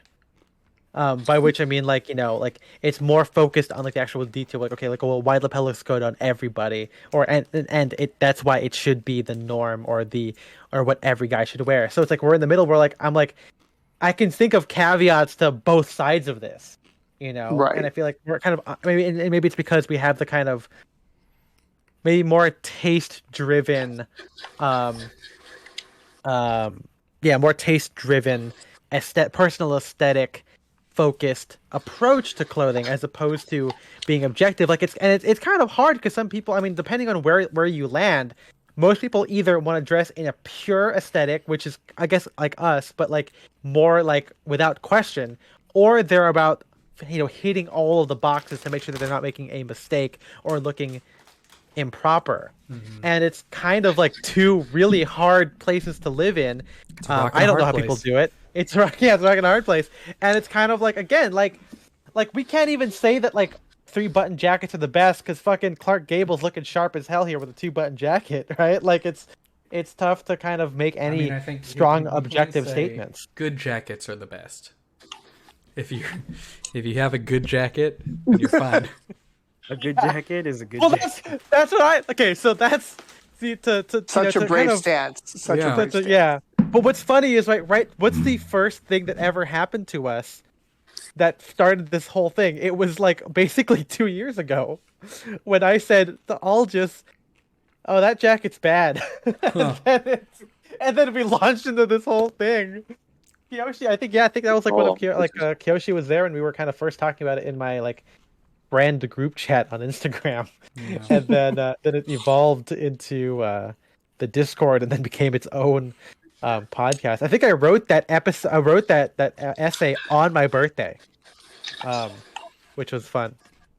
But good night, Dan. Good night, Dan. Thank you for joining us. Yeah, Dan. Yeah, it's just tough to think about things objectively, and maybe it's because I can't, like, even though I love John Williams, I could be like, well, if this score was written this way, it'd be better. But like, I know that that's always such a subjective statement, and like movies are not just like the music in the movie isn't determined by the composer. Its quality is determined also by the director and the producer, as well as the audience watching it, right? So there's a lot of stuff that goes into it, and so I think it's the same thing with clothing with proportions, where yeah, we can agree on like what a proper fit is, but at certain point, like again, Clark Gable, if we scroll through this, I'm sure we'll find a picture of Clark Gable like wearing something kind of different. I mean, his pants are kind of shorter there, and then the bottom before that, the pants is kind of long there too. So yeah. It's like this is like later in the 40s or 50s. You got the bold suit with the low button stance, long jacket, and then long trousers. Yeah, compared to this run right here from like the this early one's crazy. 30s. Yeah, where the jacket's so short and the button stance is kind of high, but also like his pants. I mean, maybe Ivan, you like this a lot because it's like kind of ballooning out a little bit. But like, I also think his posture is kind of weird, doing weird things to his pants there. Mm-hmm. Fix your posture. Which actually happens. It tapers too. Which Man, look at the drape on this suit right here. This is a weird suit. This is what I like. Yeah. Actually, I don't know if you've seen the essay, but there's one picture of Jimmy Stewart with really high-waisted pants, and he has right next to the microphone, so you know what. Oh yeah, one of those ones. Wait, go back up there. Yeah, look how, and even look here. Gable has like a bunch of different jackets, so there's a longer length there. If we go up to and he's doing the top two buttons. There, it's those pants are kind of short there. You can see that. And then you go up here with this. I think it's like the 50s. I think maybe. Yeah, and that top image. Yeah, the jacket's longer there, but the lapels and the gorge is higher. So it's like, and I think all these outfits are great. I don't even know which one looks. I mean, if you want to argue, maybe objectively he should do better with like wider lapels, like that sack suit above that one. I mean, you can compare the two right there. Nope, go down. These two. Compare these two. Yeah, like both of these jackets are about the same length. Like you can grab them, but then the lapels are different. The waist suppression is different. The shoulder is different here, and I don't know. Like, are we? I mean, you could argue that the bottom one is. This one looks better on him. Right. With the sack suit picture, he's older, and I'm sure he's a bit fatter as well. So it kind of hides that away. Fat ass. But it's also like, I mean, it's supposed to be like a modern. It's supposed to be like a modern movie, right? So it's like he's obviously wearing a suit that you could get in that time. You know, again, we might be biased with proportions to have the breadth of proportions available to us, as opposed to back then, where, you know. But even back then, people sell. Right, but even back then, as we see here, Clark Gable's got a lot going on. But damn, that bottom. Well, Tash and turnips. I'm glad you're with us. But yeah, I mean that bottom outfit. The bottom suit is pretty fucking awesome. Yeah. Like, look at that thing. Let's see if we can find some contemporary stuff on here. I mean, you got some Fred Astaire. There's his Fred Astaire's parents with some narrow trousers, which again, narrow doesn't mean skinny. There's some good drape on that, baby. And there he is with some big pants. Big pants, tuxedo. Big pants. 60s stuff. There is a big jacket. Oh yeah, look at that one. Look above the Jimmy Stewart one. No, here's the photo that Ivan was just talking about, I think, right? I love this so much. This is This is so good. Yeah, but okay, let's look at that really quick. Or no, go this back. one? No, nope. Yeah, look at how short that DB is. Oh, that is really short. That is the first picture with that particular jacket looked best on him in part because the wide lapels. He's a tall man with broad shoulders. Yeah, I mean, it's like, I guess, yeah. I mean, you're not wrong, right? Like, and it's, I mean, with Jimmy Stewart as well, it's like broad and everything, but it's kind of like, I don't know. They didn't think about it, right? Mm-hmm. It's kind of like when you get into it, right? That's kind of like sometimes they're just wearing the clothes. I mean, I guess we also think about it a lot because like I have all my jackets roughly in the same proportions, or I try to, you know. Maybe that's me like liking a certain brand like Ring jacket, so all of the shoulders are broad, the lapels are pretty wide, or at least, you know, relatively to like some Ivy sack suits. And I guess you could say it looks good on me, but I feel like I think I look good in sack suits too. I don't know. It's hard to like think about, you know, in terms of better, best, or whatever. Because you can think of proportions in terms of what, you know, looks best on my frame, and I think that's a perfectly valid. That's a fine way to think about it. Yeah. But you can also think about it in terms of like aesthetically, like, you know, what do I want to emulate or what do I want to look like? Not necessarily worry about what's as flattering. I mean, I think that I think that the stuff that I wear, I don't wear things that I think is unflattering, I'll say. But yeah. Not on purpose, at least. Exactly. Is it? I mean, is it because it's different? Because like that it's because of its proportions. Like I could think of like how some people say like, you know, they pick I don't know, like black knit ties. Like the decision to wear a black knit tie all the time is good because it can go for everything, right? Mm-hmm. But sometimes you don't want to wear a black knit tie, you know? Like, and it might be the best choice for most outfits, but I don't know, like I kind of put proportions in that same realm. Like if someone approaches proportions in a way that it's supposed to be like the objective best all the time, I can't even think like that. Like I am incapable of doing that. It's kind of like, again, that's why I have a bunch of different ties, because it's like it's almost the same to me. And even then, again, I don't have that much difference or that much variation in my proportions. You know, I have most of my sack suits or sack jackets have a relatively wide lapel compared to like, I don't have like super mod lapels, right? Okay, Poetry Prejudice says, I think we might be confusing definitions. When I say objective, I'm claiming that it is based on the... Look at that wide. Look at that face, dude. Western pants right there. I'm claiming that it's based on... Yeah, I'm basing this on something that's in the real world, as such as the width of the shoulders in proportion to the width of the lapels. It's not based on the subjective assessment. Yeah. What he thinks looks good. I mean... I guess so. I mean, again, I don't think we're disagreeing, perhaps, but it's still like, I don't know, Spencer. What do you think? I don't know. I mean, I think there is something that this cut can look good on you, or this might be the most flattering cut of jacket or pants on your frame or your body, whatever. Yeah. But I still think there's a difference between just saying what is the most flattering versus like what do I want to wear or what looks good. And again, I think that, like, again, I look in the mirror and I think, does this look good on me?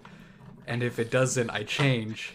So I think that I do a little bit of both, but you know, it's just right. It's just one of those things where it's like, what is more important to you, I guess. Yeah, I mean, it's like going against convention, right? Mm-hmm. What is this? Yeah, let's. I don't know if it's being too. I don't think it's being too philosophical. I feel like it's again, it's a little too based in objectivity compared to saying fuck it. I don't know. Maybe that's. Yeah, the problem is you're too based. You know. Too much based. Yeah. No, I don't know. It's like. It's not that slim lapels look bad, but it's got to look good when it's done right. You know? I don't know. I think we talked about this in the episode where I joked that, like, I think that the like high waist and wide pants or whatever looks good on most people, and I joke that we're just right.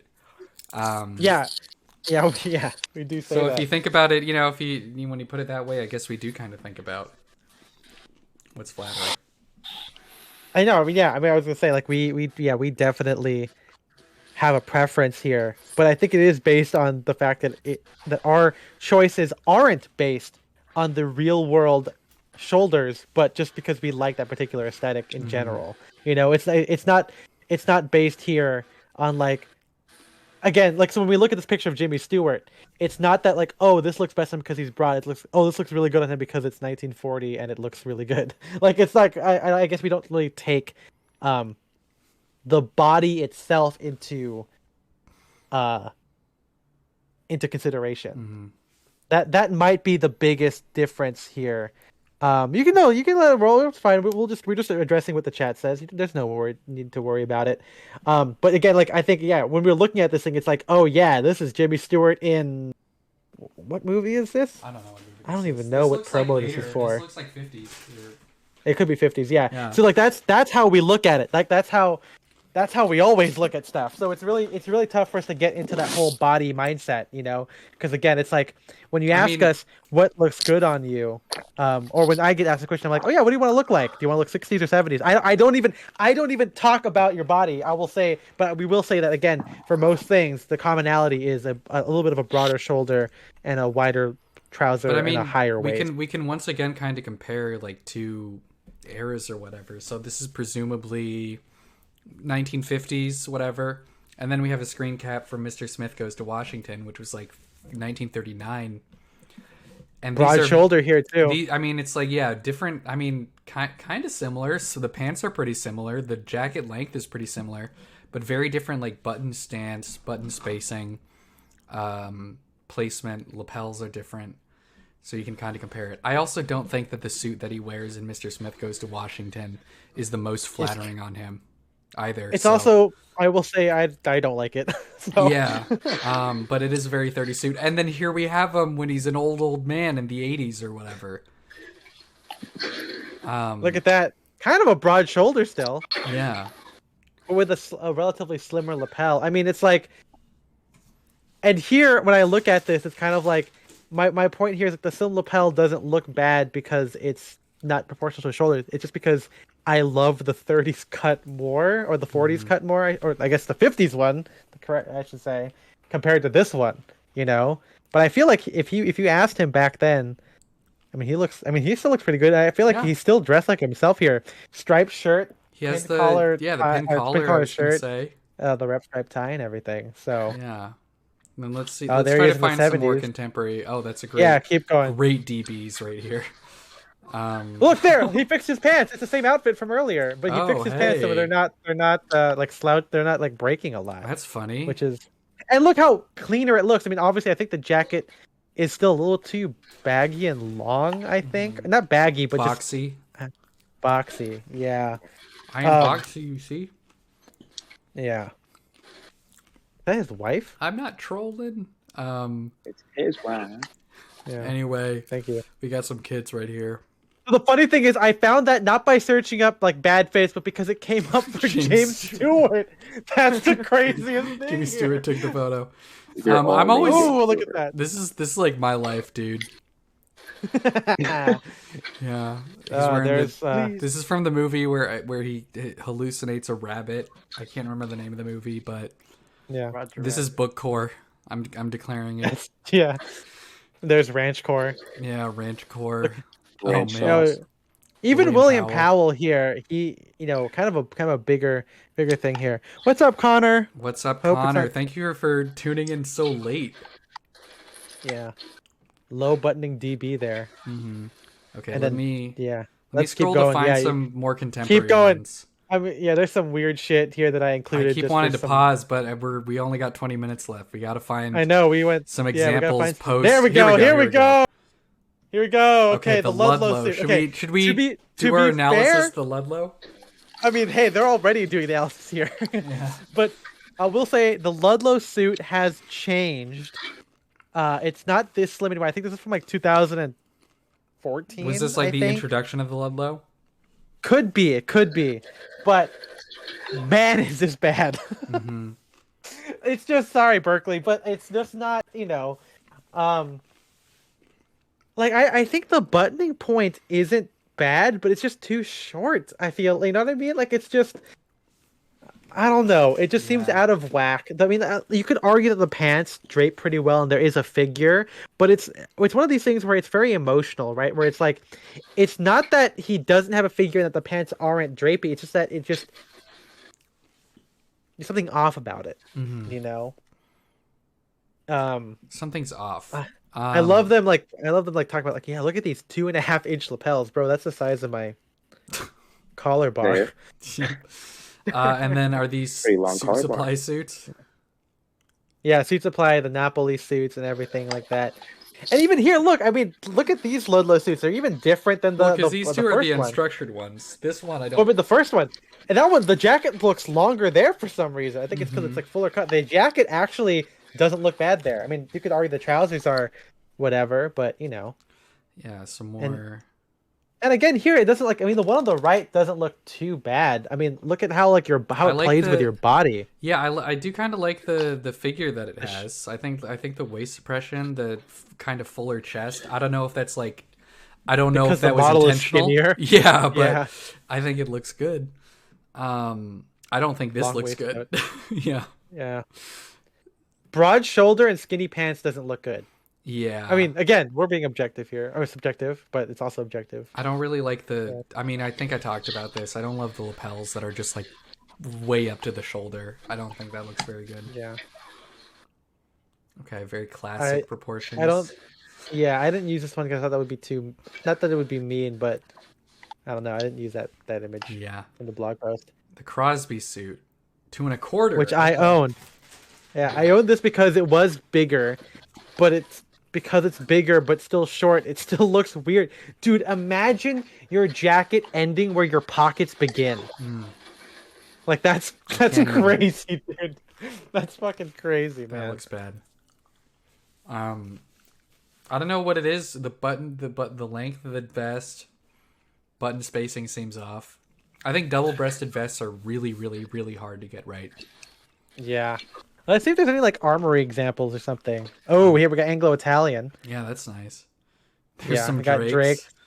Yeah, where I got Sid with his famous low-rise trousers. Even there, his ready-to-wear suit looks different than his actual suit that he's got going on. Husbands, baby. Yeah. Love this stuff. See, I mean, again, it's I can't. Because of the variety here, and maybe we just like so many different things that we don't think anything is particularly bad, The problem is we're just too positive. Yeah, which is crazy because we're so picky, right? That's the biggest thing, right? Where people on paper, it's we're so positive, we're so on paper we're so look at all this stuff that we think about. We're crazy, but then it's everything's good, you know? No, Connor, your ceiling is leaking. Okay. Oh shit! Gotta fix that. Good luck. Sorry, I just saw that and I was shocked. High-waisted pants. Okay, these pants. I don't believe that these pants are that skinny. I feel like it's a trick of the light or something. Where because these that looks like it's my wrist, man. That's yeah. It's so slim. They do drape super well for being that slim. And they're high. Look at that. They end really high. Normally, high-waisted slim fit doesn't look that good, but I think I don't know. This looks good. I think it's because my body doesn't look like that. Tash and Turnip says, because we're not tall and skinny. So. Tash and Turnip says, does anyone think there's an aspect to proportion that has to be there to a point where the other areas of proportions aren't set in stone, can be flexible? I don't know if there's any one thing, but I think everything has to be harmonious, which is very you know it when you see it kind of thing. But I we talked about this with the Tom Brown suits. I don't like short suits, but if everything is working together in harmony, then it works. See, here's the thing. Here's my thing that I think I found out is that the buttoning point should be close to the middle of the jacket, where they're kind of equalizing each other. And so for first off, that works even if you have a Tom Brown because the button point is kind of in the middle of the jacket, right? We said that in the podcast. So whatever it is, it's got to be near the middle of the jacket. and it has to meet where the rise of your trouser is. Mm. Not has to, but it should be kind of close in that realm. And the rise of your trouser should be proportional to the length of your jacket. That's it. And I feel like you can go from there. Because Tom Brown ones kind of are like that. Those are strong objectives claims. Says Poetry and Prejudice. Right, but I think it's objective, but then it's open to interpretation, right? Like there's you can play with those figures or whatever. Yeah, because you can have a high buttoning stance, but then your rise should just be higher, right? Like it goes all over the place, right? Or if you have a lower buttoning stance, then your pants can be lower. So it's not really objective. I mean, I don't know what I guess I don't know what the definition of objective is because it doesn't. I don't even like to think about objectivity. I'm a subject kind of guy. I'm a subject. My opinion only. Yeah, but you can see here, like that's why some of Sid's outfits. Again, he doesn't look particularly bad. Like I think this looks fine. I think everything is harmonious here.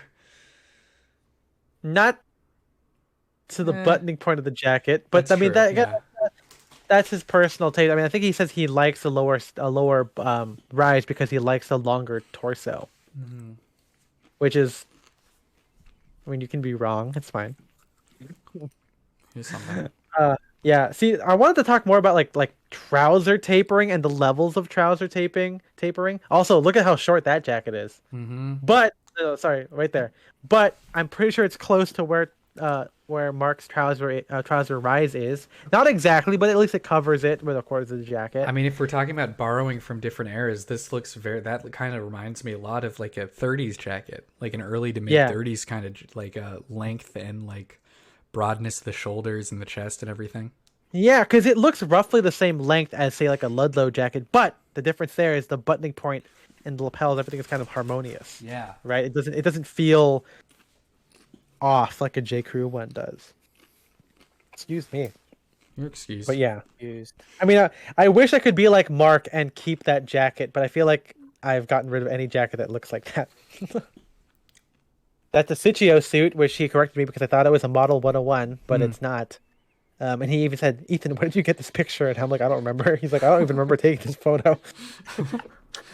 That's fun. Oh, here's a good one. So here's Mitchell Moss. Here we go. I talked about this a little bit. So I think Mitchell, first off, looks great here. Like, this is a good outfit. But if we were being picky and he's not asking for it, maybe let me rephrase it. Here you can see the difference of like a kind of softer, broader jacket in conjunction with a slimmer trouser. And you can see here when you have like a wide quarters, how it kind of plays into like the hips of your pant, or your legs, literally your hips, right? And so it's interesting to see here. Connor. Yeah. It's interesting to see here how these kind of play together. And again, you can see here he's got a very nice clean line on his trouser. It is cut short, so he can get away with a shorter length. Or sorry, they're more tapered, so he can get away with a higher hem, so they don't break. But yeah, I mean, I think the jacket is great. Mm-hmm. I think it but obviously if I wore it, I would have had a wider trouser just to kind of equalize out with like the kind of wider, and especially with the open quarters. But yeah, that's just my thing on there. Yeah. Good length on the vest there. Could maybe be a tiny bit lower, but I think that's pretty good. That's pretty good. Yeah. Here's one that's too long. Sorry, Maestro. Yeah. But yeah, I mean, I think these are good examples of like Spencer and I's like purview, and I'm sure Ivan will say this as well, with the shorter waistcoat. Mm-hmm. Like it's just, I don't know. There's something about like how long it is. Yeah, because presumably this crease right here is where his trousers are. Like, that's covering up his like entire fly. You could kind of see it's partially blocking the pocket, which I feel like that's a big. Then you definitely is too long if you can't get into your pocket with your waistcoat. Yeah. Yeah, and then when you do, the waistcoat's gonna fold up. I mean, here it's not, but I think maybe because the trouser rise is shorter, the pockets are placed lower, so it works out. But again, I guess it is harmonious to itself. Everything has to be harmonious. So you gotta think about these things. Yeah, exactly. Yeah, it's harmonious to itself, but it's not harmonious like in general. It's not bringing Well, I mean, I guess. Well, I would say if he's not even thinking about a higher rise, I think he's like normal, right? Like I think that's the kind of the thing here. Bam! Look at this. Yeah. Look at that. Look at that rise to buttoning point harmony right here, dude. Trouser rise to button point harmony. So many. Yeah. So many things to think about. Now here you have. I included Sartoria Corcos here. Katara-san to show like the lower buttoning point, but still a very harmonious jacket. Like it's still kind of a little bit long. I think it's still I think I look at it, it's still a little top heavy if you compare like the distance, from the buttoning point to the bottom versus buttoning point to the top of the shoulder. Good length. But it's not bad. Yeah. It doesn't feel like a Ludlow kind of a thing. Mm-hmm. So it's. I think the key here is the wider lapels, the longer jacket, the shoulders, everything. Yeah. There's Katara-san again. There's a 3-button one. Yeah. But yeah, see, so it's kind of like, I mean, I don't know, like obviously we have our strong preferences and how things work together, but it's still kind of loose in its interpretation. No button pocket harmony here. No, absolutely not. I think I could speak for, maybe Kiyoshi would agree with me here, but I think that would look good as a 1-button jacket. Oh yeah, I think that would. I'm not looking at the screen. No worries, you can agree with me. It's fine. It's a peak lapel. It's a peak lapel jacket that's really wide. So I feel like it would look good as like a tuxedo. Yeah, that's a good. If you're wearing a 1-button jacket, that's a good place to put it. Because sometimes I feel like designers put it where the top button would be, if it was a 2 or 3 button, and that's too high. But yeah, just a little bit above the pocket. I think that's a good place to put it. Sitchio, man, I feel like I might have to get a suit from Sitchio, man. That's so really good. Yeah. I don't know if he would do a white trouser. Yeah, yeah, it is. It's like, and the wait time is like 6 months or more to get fitted. And here, see, I included George here because I mean, again, I don't want to say that it's always bad to have like a broad jacket with a slimmer trouser because I think that George looks pretty damn powerful in this photo, this image here. Looks good. And he's powerful. He can step on me. Yeah. But I'd say like I think his he definitely has a preference for like a stronger, a little bit more of a square shoulder on his suits here. I mean, there's another square shoulder in the bottom right here, but it's still kind of soft. I think that's Rubinacci's dad. I mean, well, Mariano too. But yeah, there you go. There he is. There's the 2 Rubinaccis, and there. Look at that. The soft shoulder versus the square and more narrow. And I think both look great here. You know, both look different, cool. like different vibes, but yeah, both look good. Yeah, I mean, again, it helps, to Poetry Prejudice, right? The lapels are wide, so it does. I would like to see them in swapped jackets, where they got the structured jacket and the unstructured jacket, just to compare. Yeah. Also, man, people need to have not slim sleeves. Mm-hmm. Look at how great on that bottom picture Luca's like drape and like the wrinkling of it. I think it. And also, look, he kind of matured here. I think this is a more recent picture, but like he's definitely has a lot of more room on his jacket. Mm-hmm. I think it looks. I'm telling you, everyone, more room, longer, more room, and also his dad on the left. That is like perfect. Look at the fucking trousers, the jacket, the buttons right in the middle there, the shoulder. Oh, it's just like chefs are fucking making out by how good it is. Chefs? My name. That's pretty good. This is good right here. Damn. I just got flared trousers for the first time. Oh. Finally. There you go. Yeah, it's in new purchases. I got those. Flared, not those. Are you gonna wear this outfit?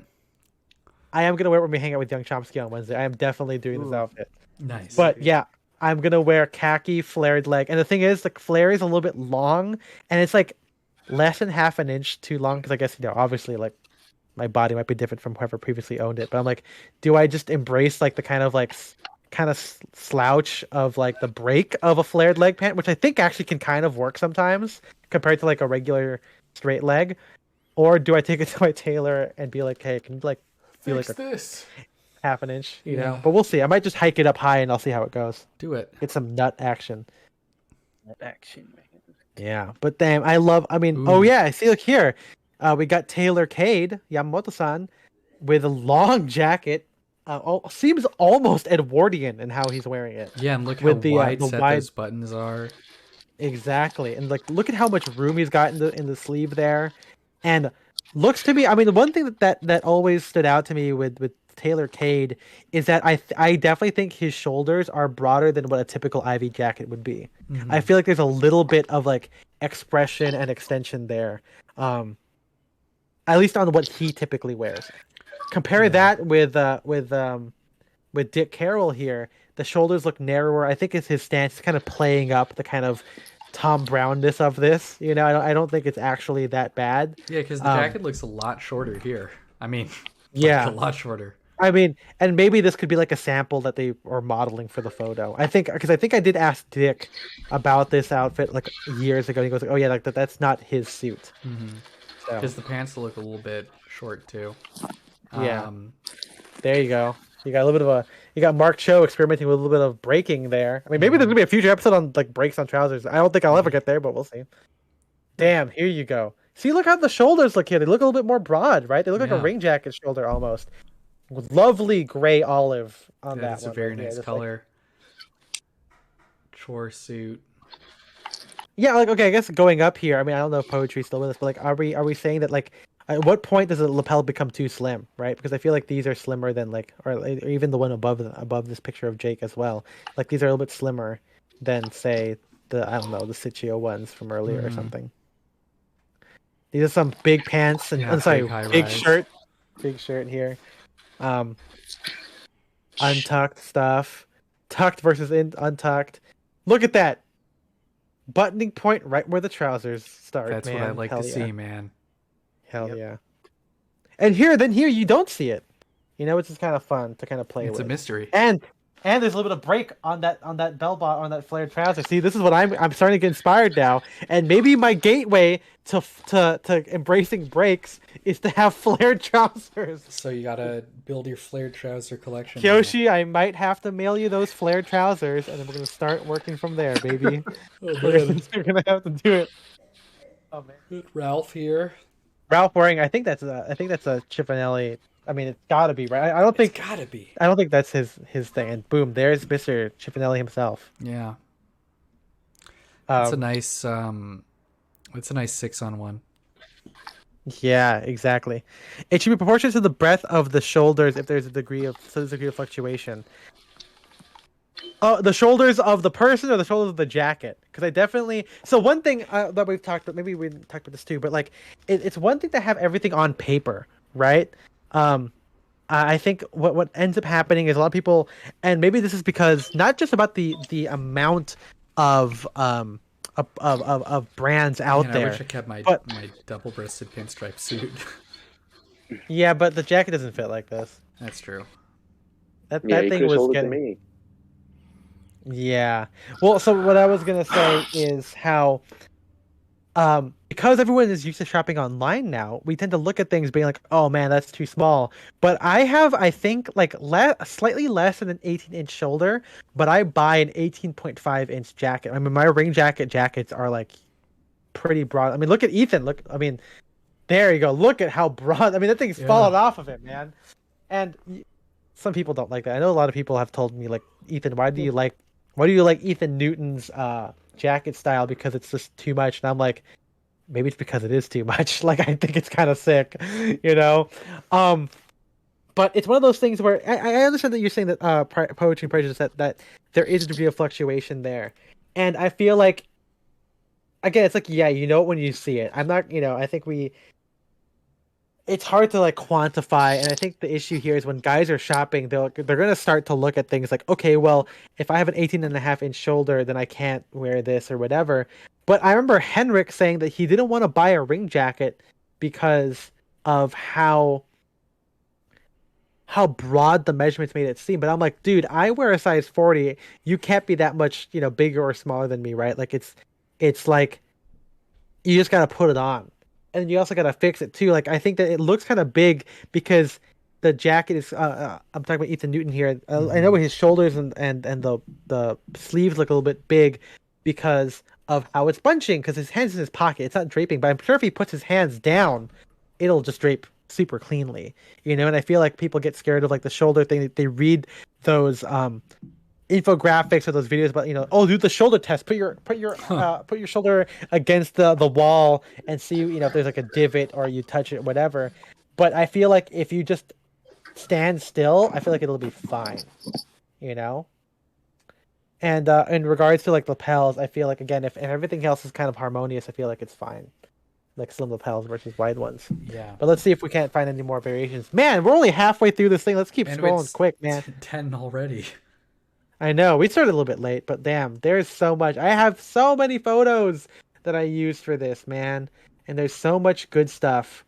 AMPM would be proud. AMPM would be very proud of. Yeah, look, some breaks here. You got some Drake's guys. Slim, yeah, and these are all Drakes. Like you can see, and it's kind of like, you know, people have different what do you call it, preferences on here. And I'm sure if the guy took his hands out of his pockets, I mean, I'm sure the pants would drape cleanly. Mm-hmm. You know, you got some short trousers here on Ben Benjamin, here. Yeah. I think, yeah, Benjamin. I think he likes a short trouser. You can see that as well. Looks like the jacket is maybe slightly shorter too, but that could also just be, you know, the Drake's cut. Yeah. But it looks good. I mean, everything. Once again, everything is harmonious. So it's like, as long as you got that, then you're good. I will say this Tony Sylvester jacket bothers me, but that's bothers you. It's just too short, man. It's just too short. Yeah, I know when this one those pants are perfect. Yeah.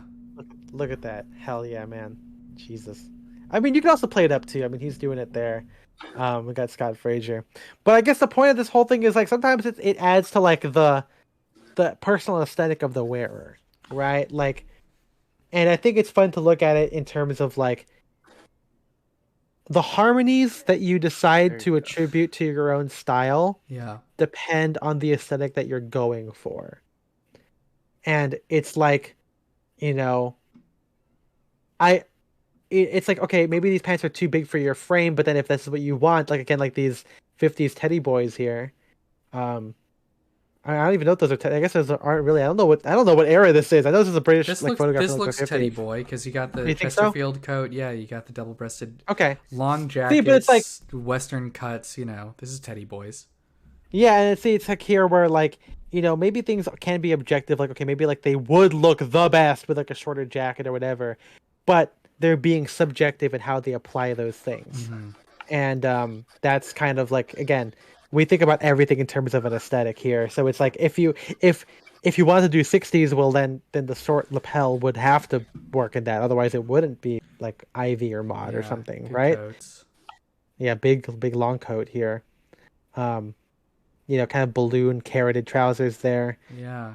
Damn, I gotta get like a tan beige gabardine suit. I mean, I guess I do have a khaki one. I guess I'm wrong. I already have it. Monks, man. Maybe double monks only look good in black. I think brown is where it looks bad. Yeah. And we're getting some Tommy Nutter. Yeah, you added this stuff, yeah. Yeah, classic. Oh, I did add this stuff. There we go. That's like the ideal right there. And it's short too. Yeah. This is also very good. Single-breasted peak lapels are good. That's nice. Here's something I just thought of before we close out here. Yeah. I think a waistcoat should fit like your rib cage, and your rib cage doesn't go past your waist. Yeah. Okay. And so if you think about it, where are you going? Yeah, I think if you think about it in terms of that it's like that's why things are too long. Because again, it's not about covering your entire. I mean, I guess it is covering your torso, but to me, the rib cage is like the end of the torso. Then it becomes the area of your waist. So again, that's why a short waistcoat. That's why a short waistcoat is where it's at. There you go. Yeah. So you look where it's ending. I mean, and kind of a slim lapel too. Kind of a slim lapel. This is like late 20s, probably mid to late 20s. Yeah, it is. And then we have some 60s. Again, those lapels don't. And I mean that's like really short actually, but maybe because he's slouching. But again, I wouldn't say these lapels are too short. I mean, I guess, and I would say they're proportional to the shoulder too, kind of. Like they don't look oddly. Them, you know? Yeah, I don't know. It's like it's one of those things where like, at what point does it become disproportionate? I guess you'll know it when you see it. Justice Potter Stevens. Book core. Book core. Yeah, we just dressed book core. Yeah. Here, good sweater length. I think he's tucking it too. Oh, is he? No, he's like rolling it. He's got the. Yeah. Oh, here Boom, we go. this That's is a it. tucked one. That's what I want to look like all the time. Yeah, some English. Maybe not fucking, the spectators. Yeah. See, I did go on. Get the SJC shoes. Yeah. Well, I was gonna say. See, oh, go back up. One thing here, something I'm learning here. See, just like Kyoshi, like I feel like the hips are kind of cut closer. I feel like they're not like super baggy. So maybe that's why I'm like, as I make my pants, I'm slowly going back in on like the waist, or not the waist, the hips, thighs, and seat. Because I don't want them to taper. I want them to be, straight legs. So maybe the idea here is not to widen the knee down, but to go to match the knee opening to the thigh. So Yeah. interesting. And yeah, see, look, some weird ass 20 stuff. Shoes. Yeah. Oh man, look at the scarf. Oh, here we go. Yes. Hell yeah. Good dude. pockets, good patch pockets. Big ones. Big 'em. Trousers. Let's see what. But good sweater. Okay. Now this here's is some zombie waistcoats. yeah. Oh, here you get the longer jackets with the broader shoulders. I think something about this kind of looks off. Yeah, the jacket looks too big. Yeah. Maybe it's because the pants are kind of tapered. Mm-hmm. Like they're not just straight down. They have a small grade to the taper to them. They got a little taper. Yeah. Interesting lapels. Oh, here we go. That's really good. Button pocket harmony, more button pocket harmony right there. Yeah, and DBs, which I don't adhere to because it's hard to find a DB that's button pocket harmonious. Oh, here we go. Big coats, the coherence coat right there on Mark. That's really nice. Oh man, too. see, yeah, I love his DBs. Just like I think my thing with them is other than Bean Taylor and Cifanelli by or Ralph Lauren's Cifanelli stuff.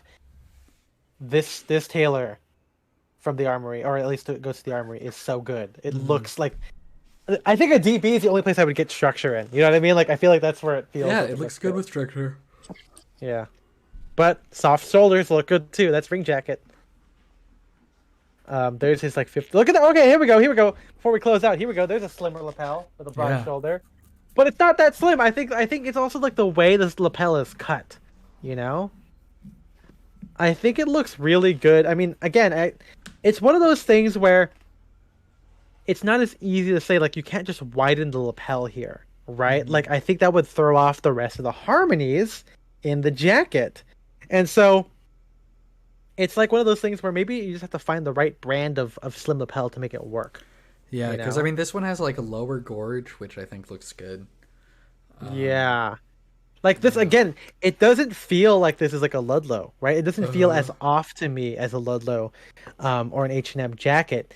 There's just something I guess we've been trying to say with not this episode, not this stream, but with the episodes, like a lot of these things kind of come together, and sometimes it's just about finding which aesthetic fits you best proportionally in terms of what you want to look like. Yeah. So, yeah, if you scroll down, you'll see here like a very upturned peak lapel that's very high.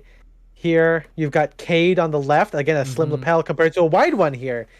But I feel like there. I guess I repeated that one twice. But if you go back up, there we go. Here, right, like the Cade jacket closes higher, so the lapel isn't as bad, as opposed to the wider ring jacket on the bottom, which has a lowered buttoning point and kind of feels more harmonious with the wider lapel, like it's more sweeping, So again, here's both of them next to each other in action here, and it's kind of tough to think about because I think both have the same amount of shoulder extension. Maybe not, because Amici has a ring jacket compared to Cade. I don't know, but there is something here to be said about slim lapels. It just can't be skinny. Skinny. Yeah. All right. But I think that'll do it here. Bam! Oh man! Gotta read the article to see some of these photos. But if you want to see the rest of them, go on the Discord. The button placement, exactly. That's what this whole thing is about. Yeah. The button placement. Maybe go back that's up. Just where it is. I have a quick story before we close out. Nope. Let's find the picture of Jim Parker. Keep going. 1, 2. Keep going. Keep going. Keep going. Okay, here we go. There we go. Here we go. Okay, these set of photos here. So here's one thing to talk about in terms of arm length. I know that I say I like people to grab my jacket, but obviously everyone has different arm lengths. The thing I do with jackets is how it covers and approaches the crotch seam. If you go up to the image above it, you'll see, or maybe the one below it. Go to the one below it, actually. You can see here, this guy has long arms, but the jacket does close his over his hips and over the crotch seam. And so it feels a little bit better. And of course, you see the picture with Jim Parker where it's a little bit closer to his hands are closer to the jacket quarters. And he mentioned this to me. He's like, oh, this is interesting. Like he was like, oh man, that model has really long arms. And a lot of people message them because they do. The Armory does go through different models. Sometimes the staff model it for these e-commerce stuff. Sometimes it's an actual model. And he was saying like some people complain like, oh, did they change the ring jacket model? It's like, no, it's just the guy wearing it. And that can definitely apply to these things. This is why it's so, your body type kind of plays a role into this. I know we talked with Kyoshi about jacket length, and sometimes, it is just about how long your arms are. It can't just be my guide, because again, my guide is grabbing it, but some people have to use other metrics to find out what fits them personally. Just like with shoulders, right? Some people, like I even said at the top of the show, he can't do a wider shoulder, but for me, I can't do a narrow one because it just feels odd to me. And I think that Ivan and I are almost roughly the same in our like our jackets, like 38. Maybe I'm a little bit bigger because I buy a 40, but maybe my measurement is closer to like a 39 or something like that. But that's why it's always up to personal choice here. It's as I'll say in the feature episode. Actually, we recorded it. And I already wrote the essay almost, but things are objective to a point where it becomes subjective in how you apply them, and proportion is no different. But that's a topic for another day. It's not a topic for 2 weeks from now. Yep. Not on a Sunday because we can't do it yet. But I hope this has been enlightening for all of you guys. I enjoyed the back and forth here. This is a lot. Obviously, again, the whole point of this is to have a back and forth because. The fact that there is one is proof that it's subjective. That's my purview. God, look at Alan. Man, the little bow proportions, tie. Baby. He's a bow-tied gentleman. Yeah, look at the early Armory right there, dude. Where it was like one room and a chair with a polka dot pillow. Yeah, that's right. If you guys haven't listened to it, please go onto the there he goes. Please go to any podcasting platform. You can listen to the full episode there. You can read the essay on my blog, A Little Bit of Rest. Please give us a review on all podcasting platforms. Consider following us here on our Twitch channel. Subscribe to our YouTube if you are watching this on our VOD replays and everything. Thank you to Ivan and Kiyoshi for being a part of this stream. MJ, who are we thanking today? Because we have a Patreon. I don't know if anyone knows that, but we do. Patreon.com/downdirection, all spelled out. Contributing $5 a month, you'll get access to our Discord and our bonus episode. But $10 a month gives you a shout out and another life. Yeah, what is it? Our second lifers and our shout outs go out to Austin Malott, Shane Curry, Philip Gregard, Audrey Jessica, and Jarrett Colian. We appreciate you guys so much. Before we leave, what's on the cards covering the shoes? I like it when sometimes when the jacket is longer. Exactly, baby. It's all harmonious. Big jacket, big pants covering the shoes. Big shoes. That's what I mean. I don't. My trousers don't cover my shoes as much, but they definitely could. So, Ash Turnips keeping vintage alive. Thank you for joining us across the pond. We'll see you guys on Wednesday gaming stream. No, actually, no, we won't. No, we won't. Oh, that's right. we'll be back at some point. Join me. I'll stream sometime. I'll stream a game one of these days. I'll see you guys later. Bye bye. Bye bye.